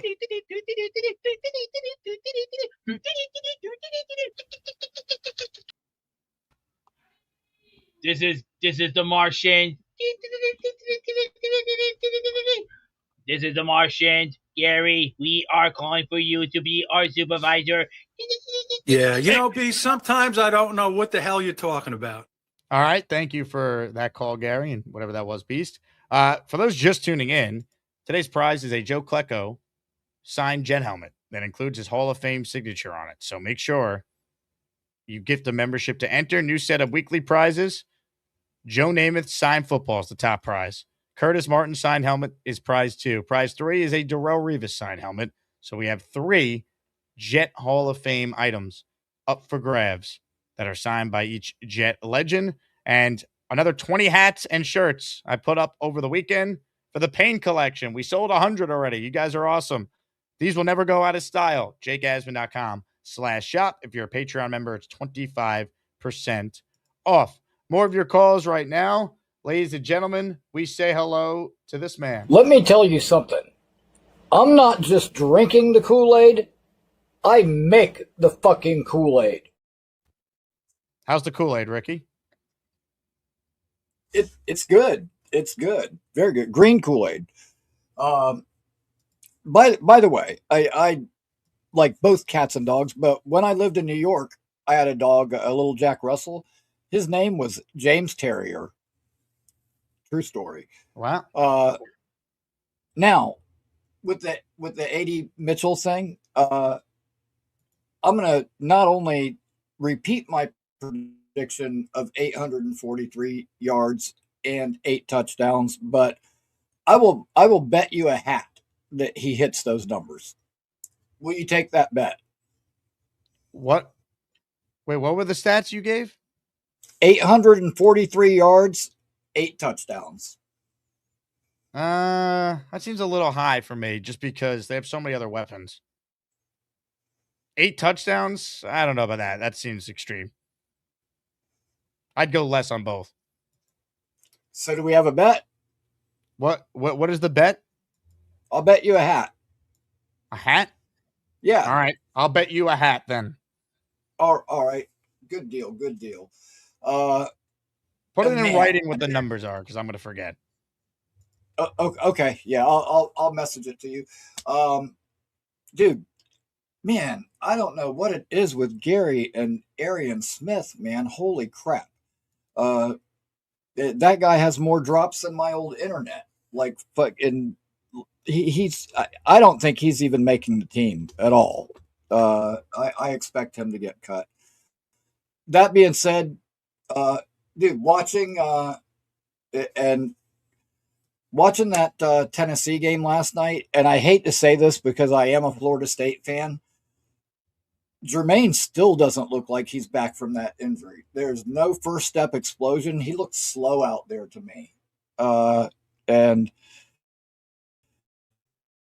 I think we're going to just absolutely dog walk the Titans in week 1. Can't wait for that to get here. Yeah, we're just going to whip them, man. What's the score? Let me see. I'm going to say 31-13 Jets. You think the Jets, coming off a 3-win season, are going to go on the road and they're going to put up 31 points against another team? Yep. In their same weight class as them. We're not in the same weight class. I mean, how are they not? Their offensive line is awful. Ours is good. Geno's going to have time in the pocket. We've got They have a good defensive line. They do have a decent defensive line. Particularly, Simmons. I do like their defensive line, but their secondary is not good. Their offensive line is terrible. I don't think they're going to be able to run on us at all. So yeah, I'm very confident in that week 1 matchup. You can be confident they're going to win, but to say 31-13 seems kind of insane. You know what? Ozzy's saying 28-10. That's close. You know, I would almost guarantee that we'd score at least 3 touchdowns, if not 4, in that game. Very, very confident in the Jets.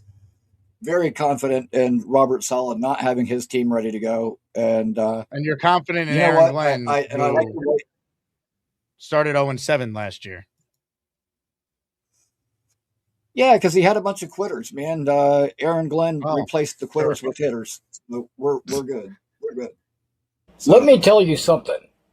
I'm not just drinking the Kool-Aid. I make the fucking Kool-Aid.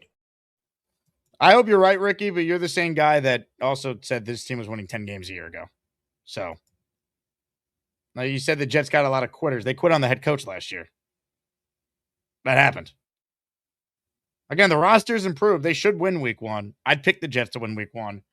I'm just not in the position where I'm going to say we're going to kick the Titans' ass on the road. I got to see it to believe it, man.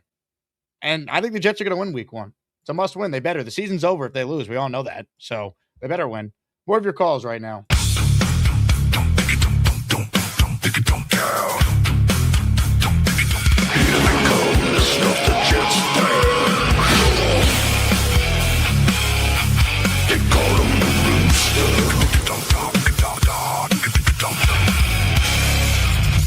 Yeah, Ricky, your mouth to God's ears. Right. I hope he's right.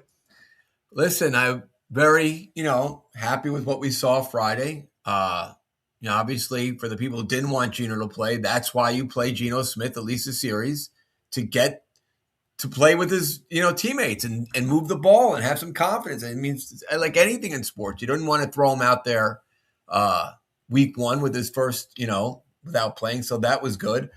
I think there was, he got the right amount of Klubnik, played him a great amount of time. We got 14 pass attempts. We went over the numbers before, but the backups, which was great. I think he missed, though, not playing Klubnik with the offensive line, the starters, 1 series. That was a mistake. He went right to the second-team offensive line with Klubnik. He should have had the starters in with him for 1 series of line. Give this kid a chance. The backup offensive line as an entirety is an issue. So I thought that kind of gave the kid maybe a little more of an uphill battle. But I liked what I saw from Klubnik for the most part. I mean, it's hard when you're under pressure the whole time. I mean, and when you're playing, I think, with the what's his name, the kick returner as your running back, he was playing with fire. Every time he got hit, I'm like, oh my God, he's not a third string running back. He's a kick returner. And if Isaiah Davis is out, now maybe that kid Junior something is a third stringer, or we got to go get another running back. If Isaiah Davis is out and Breece Hall might be limited, you got to look at that roster and say to yourself, hey, wait a minute. What happens if Braylon gets hurt? Who's my running back for that day? Yeah, they say that Isaiah will be ready for week 1, but I'm with you. If he's not, then you got to look into it. The biggest take for me, and I know you've said it 100 times, the A.D. Mitchell played great. I mean, and he was catching not just bombs, he was going underneath, catching the ball, and he's got everything. But the biggest thing for him for this season, can he stay engaged? When a week doesn't go his way, does he? That's football. You can have all the talent in the world and all that pass.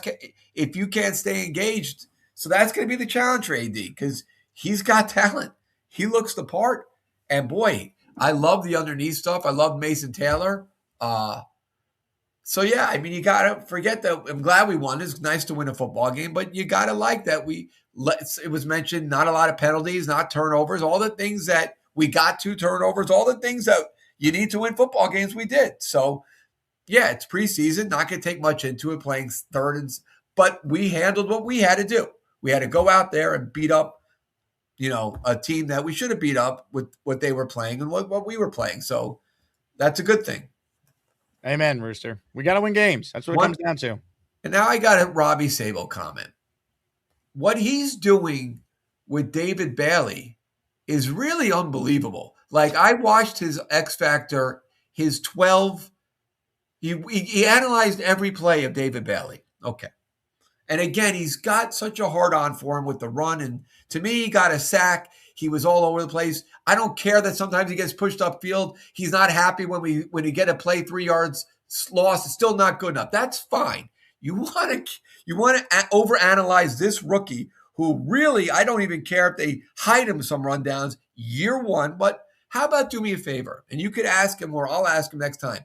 He's calling in tomorrow. So okay, good. Can you show me what Aiden Hutchinson did in his first 12 plays of his first preseason game, of Myles Garrett? Were they all perfect on every single play? He's a rookie. He's hyped up a little. He's going to go upfield a little more than he should. So what? Show me these other guys. So Myles Garrett was perfect his first time. He was perfect, I guess. He's just like out to kill this guy. Like, when did it become we have to analyze every second of David Bailey's?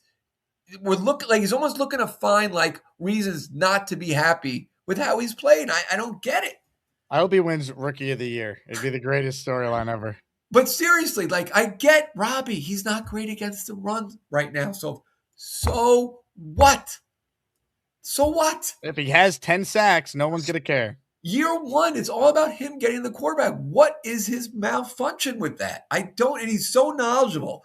It just feels like he's stubborn. He's very dug in. You can watch the blackjack debate on the show. The craziest debate of all time. Yeah, it's just he couldn't take the L. So that's Robbie. Love him or hate him. He's got his takes. But I want him to show me Myles Garrett's first preseason game, his first 12 plays, and I want to see that he was perfect against the run every single time.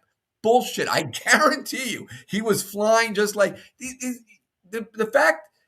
Whatever. Listen, I'm happy. I want him. I know my feeling on Bailey. Whatever he does for me again. Now, Robbie Sable, if David Bailey does not get sacks, well, then we have another conversation. Then we got a problem because if he's not getting sacks, he can't stop the run year one. What do we got? I don't think that's going to be a problem. This guy looks like he's electric off the line. I'm not a film expert. I will never pretend to be. That's why I bring on Blewett and I bring on Robbie, and we do breakdowns with them or other people, or probably your Baldingers breakdowns, or Leger Duzable who played, right? Everyone seems to agree, though, that Bailey's looked really, really impressive so far. And like, that's what I've seen when I've watched him now twice in game action. So again, is he perfect? He's a rookie. No, but I am very confident that he's going to be a really solid player for this team for years to come. Yeah, and you got to be happy. He's always you get pressure on the quarterback, it changes everything. We've had so much issues with it. Yeah, concern with the linebacker room, but hopefully, the two stay healthy. Sherwood's looked a lot better this year, which is, I got to give Aaron Glenn credit. I thought the defense was, I just think got to be happy. If you're not happy with last Friday, then don't watch the Jets. I mean, just don't watch. I mean, got to be happy. They played well. I mean, that's now let's do a game one. Now, I think we're going to beat Tennessee, but I don't know what, the other guy, I don't think we're dog walking anyone on the road by 30 points. I mean, since we won 3 games last year, I mean, not even great teams can dog walk someone on the road by 30 points. So let's get ready. Let's get healthy. I'd like to see Pons get on that field. And remember, we played that defense without Sweat. He's going to make a monster difference in that middle. Absolutely. So, yeah. A lot of good things. I hope we dog walk him, but I think it's going to be a nail biter because that's typically what happens. Yeah. And, the Beast. I love that video of the Empire State Building. I feel you were the inspiration, Rooster. I know. I feel like I'm like, maybe, I don't know what that part is on the movie. Is that production or director or something? Beast Kong coming to MetLife Stadium October 25th. I go see it first day. On the movies, live, I'm afraid I'm going to get stepped on. The Rooster's out.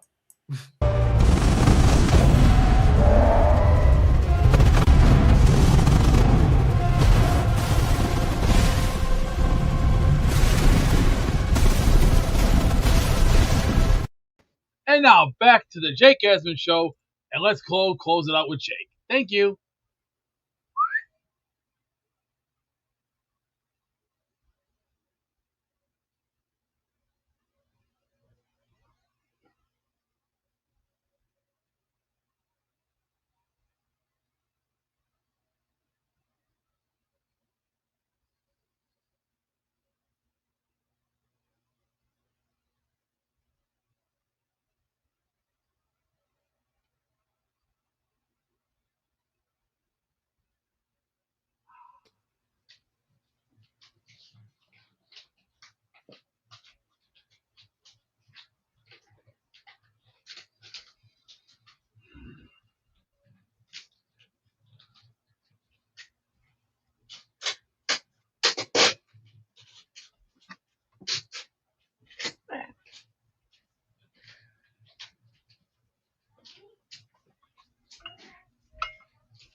Gone.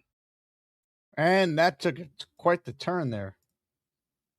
Jack says, how is this good content for audio-only viewers? It's not. Hand up, it is definitely not. But this is a YouTube show that happens to be available in audio form. Stewie in the raffle for 2. I'm having a hard time seeing us getting 5 wins or more. I think the beginning of our schedule can really determine everything with playing the NFC North, but hopefully I'm wrong. Much love, Jake. Stewie, that's not a bad take at all. The beginning of the Jets season determines if they have a year or not. They will not recover from an 0-4 start. They won't. You can make a case 1-3 could be too much, but they do play the Browns in week 5, so they could get to 2-3. Say they lose to the Pats, they're 2-4. You could beat Miami and the Raiders and get back to 500. I agree with you. If they lose week 1, I don't see how they get to 6 wins this year. If they win week 1, there's hope for a season. That's how I feel.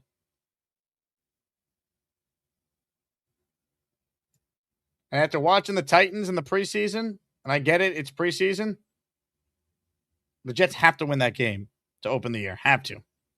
Adam is Too Cool is up next. Make sure you guys get your raffle entries in if you want a chance to win a Klecko helmet on our show today. We're nearing the home stretch of our first show. Adam is cool, although kind of basic. He claims he's too cool, though often quite basic. He makes great jet points, looks a little basic. Adam is cool, too cool, but basic. Some would say generic. Hey, Jake, happy Monday, man. Hello, Adam. Yeah, so I haven't been able to call in lately. I had 2 teeth pulled, as some people know on the Discord. So I am looking for volunteers if someone wants to sacrifice those teeth in the fire. For, what happened? Someone out there. It'd be cool, right? Oh, what happened? Yeah. Oh, just I had some infections in my root canals, and so as a result, they had to pull 2 teeth, which is pretty rough. Do you get replacements for them? Yeah, I'll get a replacement for them for sure. Wow. Yeah, one of them will be. One's like the back molar, so it won't matter. But one of the ones that's more in the middle, I'll take care of it. But yeah, I'm Adam 2 is teeth down. 2 teeth down is your new name. Yeah, Adam is 2 teeth. Anyway, but yeah, I'm seriously I don't know how many times I'm gonna have teeth in my hand to sacrifice. So if anyone believes in the witchcraft and wants to throw that into the jersey burn, I'm all for that, especially with that solid Colgate commercial. I feel like that actually makes a ton of sense. It tracks. So at any rate, I know it's gross, but are you going to Nashville? I can't. No. I was going to say, well, I will not assist in burning your teeth, but if you bring them, then sure, I'm sure we could find a way to light them on fire at some point.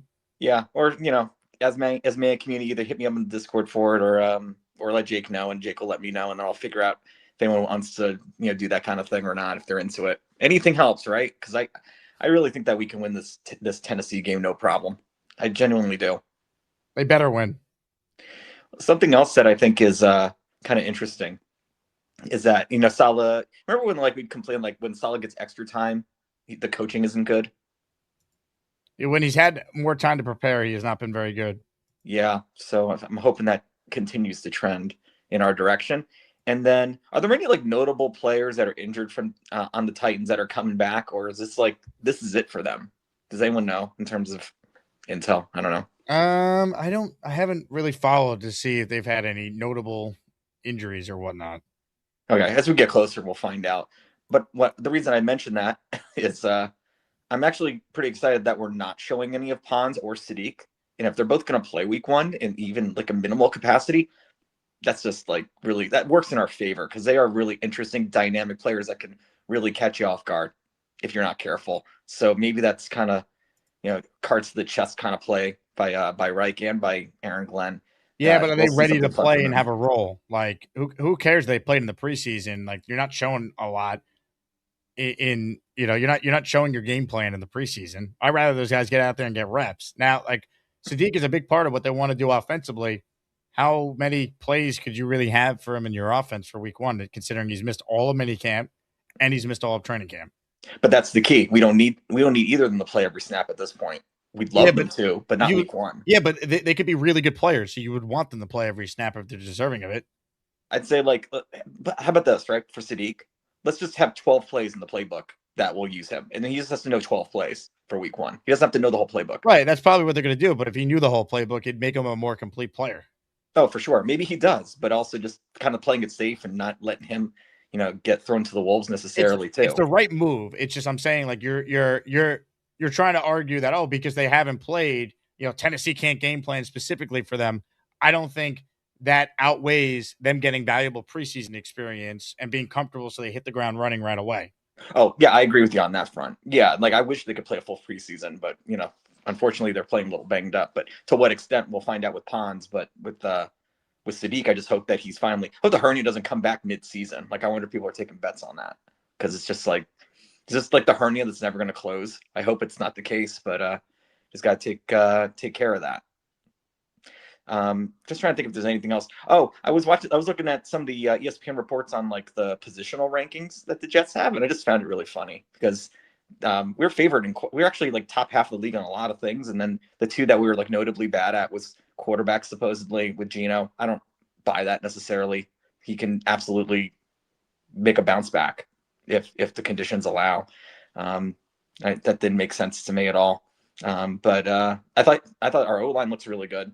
And if our O-line has continuity and, our backups can be serviceable, I think that it's going to extend games for us, keep us in these games. Because as long as Geno doesn't turn the ball over, and I hope he won't be in a position to do that. I hope he'll just bury the past with his time at the Raiders. But I think that there's a lot of promise in this offense. I do think the offense is going to carry the team this year more than the defense. But then maybe over time as the defense gels and maybe Aaron Glenn's superpowers, create better results, for the defense. Maybe we get some turnovers for a change.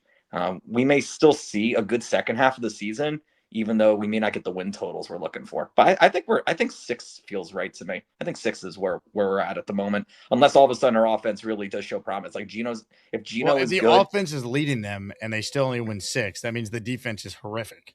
Right. I mean, it could be. I mean, we're putting a lot of faith in the corners. Let's be real. Like the corners aren't like, we're so spoiled. Right. That's why Pons being hurt is a big deal. Yeah, but I don't think he was going to be a starting CB2. I think he was going to start at nickel or potentially one of their outside spots, more likely nickel.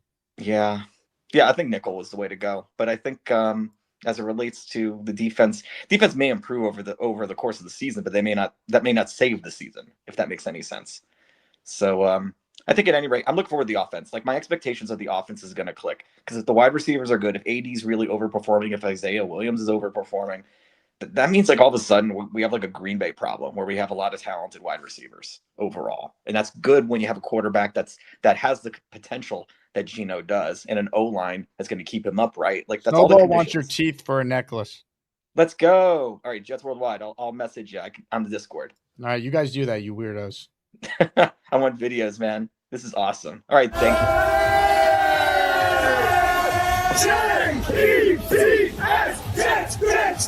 Let's go! Beastbreaker says, I had my wisdom teeth out before 2022, but it was worth it. I got mine out back in 2021. Omar says, let's go Jets. I can't wait for week 1. It is a must win, damn it. A must win. I hug him every day. We've only had 6 gifted memberships so far in this show. Here's what I'm going to do. I'm going to gift a membership to get us to a lucky 7. You'll be a channel member, entered in both the weekly and daily raffle for a Klecko signed helmet as our prize on the show today. So if you want a membership, like the video. Make sure you're subscribed to the channel. 1 membership. Oh, you know what? Omar gifted before I could beat him to it. Omar, thank you for gifting a channel membership. Just don't let go of the rope. Now, I actually gifted a membership, so 2 people just became members. Listener PR8397 got a membership from yours truly, so I'll add your name to the Asmaniac raffle. Jet up. Let's go. Ladies and gentlemen, the host of Jets Worldwide, is on the line. Johnny Boy's next. Hello, Johnny. Yo, what up, Jake? Hey, Johnny. Yeah, let me ask you something real quick. First off, how you been, man? I'm fantastic. Going to Vegas this week. What's better than that? I hear that, man. Dude, ESPN, seeing you all over the place doing your thing, man. Congrats on that, first off. Thank you. You deserve it, man. We all knew you were going to get to that point and just even excel at that as well. So, congrats. Am I seeing you in Nashville, Johnny? Dude, you know you. I was just about to ask you. So, first off, that video you just showed with us doing the chant, that was your last meetup during the draft. That was the draft one. Yep. I'll be at this meetup. The two chicks and two broads that were there, bro. They'll be in Nashville. Don't worry. No, I hope they're not, because they're not real Jet fans. No, they're diehard. Lou B converted them. Did they? Oh yeah. All right. Maybe. Talk to Lou. He's flying them in. So I wanted to ask you, they're not going to be stacking the box on us this time around, right? Well, if they do, I trust Geno to be able to check out of it and get to a pass play and get the ball to Garrett or AD or who's ever open. 100%. Cut's going to be coming up soon. Are there any quarterbacks that you're looking to want to be able to potentially be QB2? You're talking about quarterbacks? Yep. So, like, let's say like a vet, I mean, I know some people are kind of down on Andy Dalton, but I'm not. Yeah. I don't think they're going to do it. The more I see how they've handled Klubnik this summer, because I don't think they want to carry 3 quarterbacks on the 53. So I think they're going to want to just carry 2. I think Zappy will be the practice squad QB, and they're going to go into the year with Cade as the backup. It's risky. I don't know if I'm Aaron Glenn, if that's what I want to do. As a fan, I'm fine with it because I don't think there's a solution out there. And if Geno goes down, I'd rather just play Cade and get an evaluation. And if it doesn't work out, Glenn's gone, Cade's not the starter, and I have a higher pick to get my quarterback with the next coach. So I'm not against the premise of Cade from a fan standpoint. If I'm Aaron Glenn and I know I sucked so bad in year 1, I better win in year 2. Otherwise, I'm not going to get a third year. I'd want a Dalton type to be my immediate backup. But I don't know if he feels the same, or if he does, if he'd be able to convey that to Muji and Muji would act. Gotcha. And then the last thing, Nashville. What are the plans, bro? What are we doing? Like, I know Barstool is one of them, but then I know there's a bar crawl prior to, I think the final stop is correct. Barstool. Yeah. I'm not doing the bar crawl, but Game Day Flight Crew organized it and we set it up. So the last stop at the bar on the crawl is Barstool, Nashville. So we get every Jet fan in the same spot. And then the next morning, Game Day Flight Crew put together a tailgate right on the water, right next to the stadium for everyone to get tailgate tickets for. And that's on their website as well. So last time that I was at the meetup with you, we took a shot. I feel like we should continue this tradition to take another shot live on the air. The show. Yeah, man. All right. We need to do it, bro. Barstool, Nashville, we will rip a shot live on the air as we did at the draft party in Pittsburgh. Bet. And Snowball's going to be there too. He better be. Yeah, so is he back from Italy yet? Dude, that dude man, he's back, bro. Dude, he had so much wine. He brought back like 13 cases of wine. I'm not sure if you know that. Wow. So Snowball flexing it. They flexing hard body over there. So, but Jake, man, keep doing your thing. And look, man, I don't think we know yet with Arian Smith. I think they might have some packages that they're not trying to show, and I think Reich might be able to do something with them. Man. Yeah. I'm an Arian Smith guy, man. It pains me. Why does his fan base get so obsessed with Arian Smith? Who cares? I mean, I'm a Georgia Bulldog fan, so that's the. Okay. Well, then that makes sense. Gary 3D Boxing is not a Georgia fan, so I just don't get it with him. And I mean, Stenson Bennett is looking like a guy out there. So is he still with the Rams? Yeah, he's been lighting it up, man. Check out his stuff. He's I mean, he's got McVay as his coach. I feel like all these quarterbacks are gonna look good. True story. Now, but look, man. My hope is, it looks like AD is wide receiver 2. I mean, Coop. What they're going to be doing with the tight ends. You can't help but be excited, man. I mean, especially they have weapons. This should be a functioning offense that could score points and be watchable. 100%. And just seeing the command that Geno Smith had of that offense, even though it was, 7 drives. It was 7 drives that were super efficient. Other than that weird, pass that, shout out to Parham that ended up catching that ball. It was a good drive, So we'll see. But with that being said, Jake, appreciate you, man. And hey, man, we got to get you back on Just for a While, dude. You were the original. I was the first guest, right? The first guest. Yeah. Got to get you on back sometime. Let's go. Let's do it before the season, hopefully. Hell yeah, let's go. Ladies and gentlemen, Johnny Boy checking in. Oh, yeah. Get up. Let's go. Looking forward to seeing Johnny and Snowball in Nashville. I feel like this will be the event that we've had the most amount of like OG as maniacs all in one spot. like people that have been calling the show for years. Like Neil is going. I think Peter Castro's going. Johnny's going. Rick Kent, I know, is going. I think Jay Quest is going to Nashville too. I'm just trying to think of people who have been around. King Lowski's going. I never met King Lowski in person yet, which is crazy, but true. It's going to be so much fun. The Human Fun in the house. Shout out to the Human Fun. He's the man. He gifted a membership.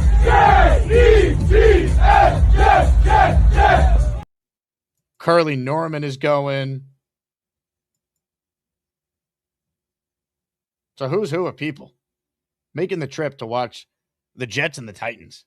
A must win. Adam is too cool. Tooth is going potentially. Unbelievable. Big fella is going. Damn right.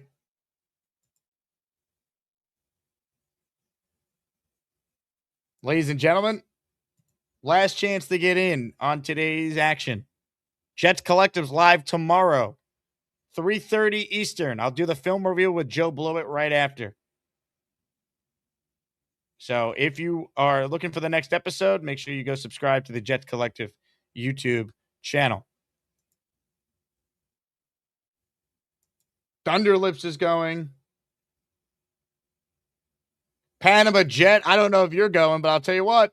You just gave yourself 20 chances to win a prize today. 20 gifted memberships. Holy bleep. Hit it. Well, folks, this looks brand new to me. Look at that grass. This is very, very optimistic and very, very sexual. If you want answers, you get answers, all right? So just remember, if you need anything, you contact Storm Lawn Care. I am the man that can do it all. Get my Becton helmet on, baby. Here we go. 20 names to read off. Courtesy of Panama Jet. He's crazy, folks. Crazy. The Jet fans getting a little crazy.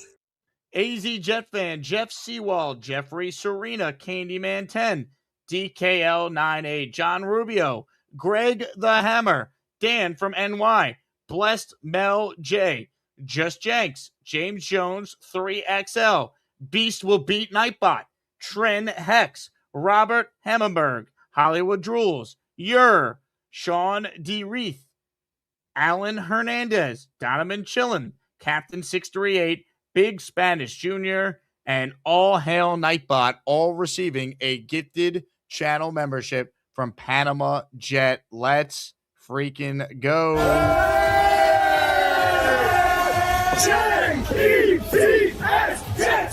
Jets, let's go.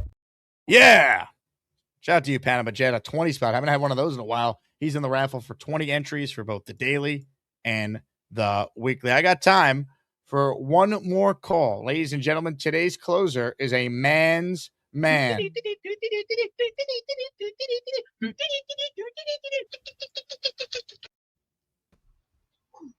Swish! Swish! Back door! Swish!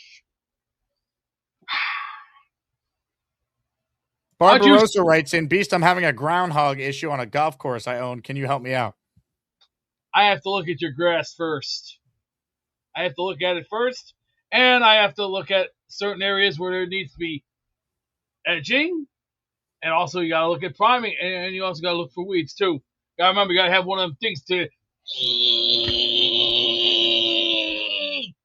Yeah, those little fun things. Yeah, that fun. Hey, Beast, stuff. Doug Williams says there's 380 people in the chat, and we don't have 200 likes. Can you tell everyone to like the video? Hey, everybody, like the Jake Gasman video, and remember, send the thumbs up while you're at it. That's the same thing, but thank you. What's on the agenda today? We don't know yet. It's a beautiful day in the neighborhood. Any lawns? Well, we'll see what happens. We'll see what happens. It's not as easy as it looks. See, you gotta remember too, where I live, it's a little ignorant because certain people are their own way. People have it their own way. That's fine with me. Do I bitch about it? No, just go with it. Just go with it. So the answer is no. You got to go with it. Just deal with it. So you're not mowing any lawns today. We have to wait and see.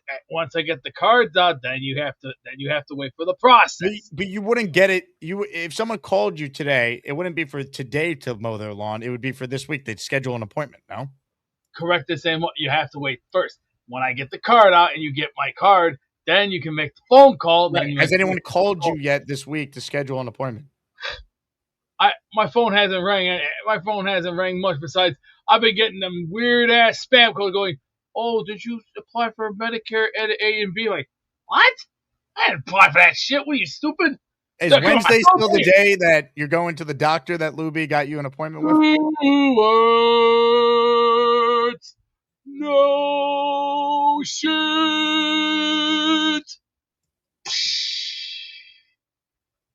Now you got the message. Will you be seeing the doctor on Wednesday? No shit. No shit. How am I supposed to know that? And then don't worry about Friday. We're gonna use all our third and fourth stringers. Yeah. So if we lose against the Sean writes in, edging is what Beast calls it when he puts the slide of pizza on the tip of his lips but doesn't eat it. Edging is very difficult when you have to time it when you're using the edger. When you use the edger, watch the videos that I watch, like Midlife Stockman, SB Mowing, CJ Mowing, M&D Lawn Care. They all use it the same way. They have different methods. One likes to go, and the other likes to go. And plus, after you get done with that, you use the blower and go.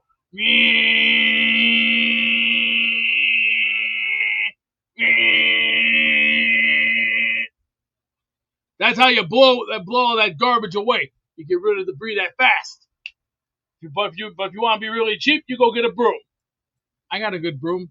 It's good. Gary kind of warned us about the type of videos you're watching. Well, Gary's an idiot. His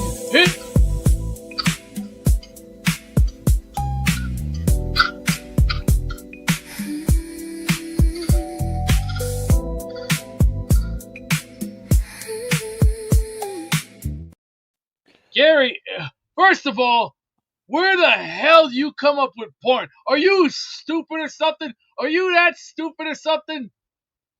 When I walk away, show everybody what you have on your screen. We know what you do. You don't leave your attic. We know what you're doing. What you're doing is shameful. Fucking shit, you know that? It's shameful. It leads to degeneracy. It leads to more ruined lives and ruined relationships than anything in this world. Probably more than alcohol and credit card debt. It's probably the worst thing in the world. Probably. Retard. You are a retard. Oh my God, you're as dumb as Mad Max is. Wow. Maybe one day I'll be as smart as you. You basically sank your ship, and you just basically, how about I just say it's like the movie from Tropic Thunder. You went full retard, man. On behalf of the Jake Asman Show, we apologize for the foul language. Is porn worse than fentanyl? Probably, because more people consume porn. You're dumb. So probably yes. First of all, I don't know where you got your pissy information from. Your information is obsolete. You haven't kept up to date. See, I keep up to date on what I do. You gotta do what you gotta do, and I gotta do what I gotta do. Leon's comment. You have this bad devotion when it comes to life. Yours way out in left field.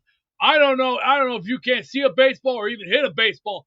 I don't think you can. Between you and Mad Max, the IQs are hit a baseball. I mean, I played softball. I'm not really a baseball player. I mean, I played Little League as a kid. I'm not really much of a baseball player. I'm not much of a baseball player. Wow. I boxed and I played basketball a lot. Baseball I played as a little kid. But I played in softball leagues. I'm not much of a baseball player. Have you ever met Kevin Sorbo or Dean Stockwell? Have I ever met Kevin Sorbo? Isn't that He-Man? No, I've never met Kevin Sorbo. Oh, that's Hercules! Hercules, yes. So, can you hear me? I'm the head coach! Ha ha ha ha, Tubby. Good job. We're not gonna start this goddamn shit today. You can get that El Pimpinella out of here. And you, I can't work with a Muppet like you. You're a Muppet. Ha ha ha ha ha ha, Tubby. Can you hear me? Why don't you go suck Max's ass dry? Now leave me alone today. Today I got a headache. I am Nightbot. Oh my God. I'm good. Gary, you want to take this? Take it, please. Have I met Lucy Lawless? Not personally. I've not met Lucy Lawless personally. Why do you ask, Barbarossa? I know kind of who she is. Why are you asking? That's the random question of Gone. Now let's get back to Jake Asman. Close out the show, Jake. Thank you very much. Thank you.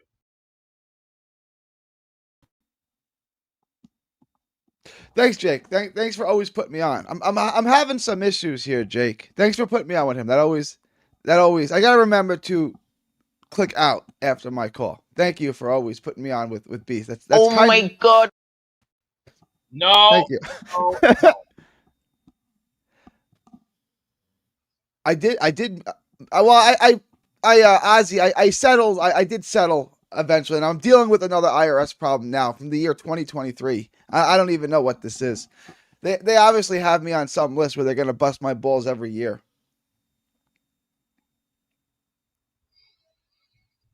Go back to the Jake Asman show while I catch up on getting a tan.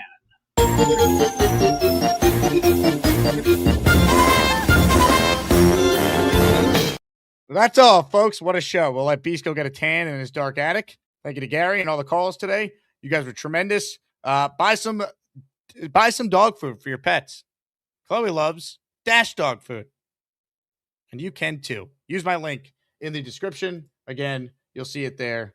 Brand new sponsor, dashdogfood.com/Jets. Chloe is chowing down on the chicken recipe they offer, but they have a bunch of different proteins. So I'd imagine there's something for every type of dog out there. Really cool how they do it as well. You give all your info, type of pet you have, type of dog you have, how old it is, what it likes, if it has any allergic reactions to stuff, and it basically sorts what would be best for your pet. So check it out. And again, Chloe's very picky with all food. She doesn't really like dog food until this. So my mom is thrilled, and she loves seeing Chloe on the screen. So there you go. Little bonus airtime for the Closter. That does it for me. I'm back this afternoon. We got Gunny joining the show. I haven't had Gunny on in a while. My good friend from down in Houston, one of the other great Jet fans that lived down in H-Town during my time down there. So Gunny Henderson stopping by this afternoon. We'll talk Jets with him. I will talk to you guys then. JETS, Jets, Jets, Jets. And I will play you guys a great moment that occurred on this day 1 year ago. Go Jets. Joining us right now is a new member of the ESPN family. He's also an Nobody gives a shit. Hold on. I'm having some glitches here, Rich. Oh, that was great. That was perfect. Nobody gives a shit. Hey, Asmaniacs, make sure to hit the like button and keep on supporting the Jake Asman Show. That's right, Beast. If you don't subscribe to Jake Asman Show, the Jets will never win another game. Go Jets!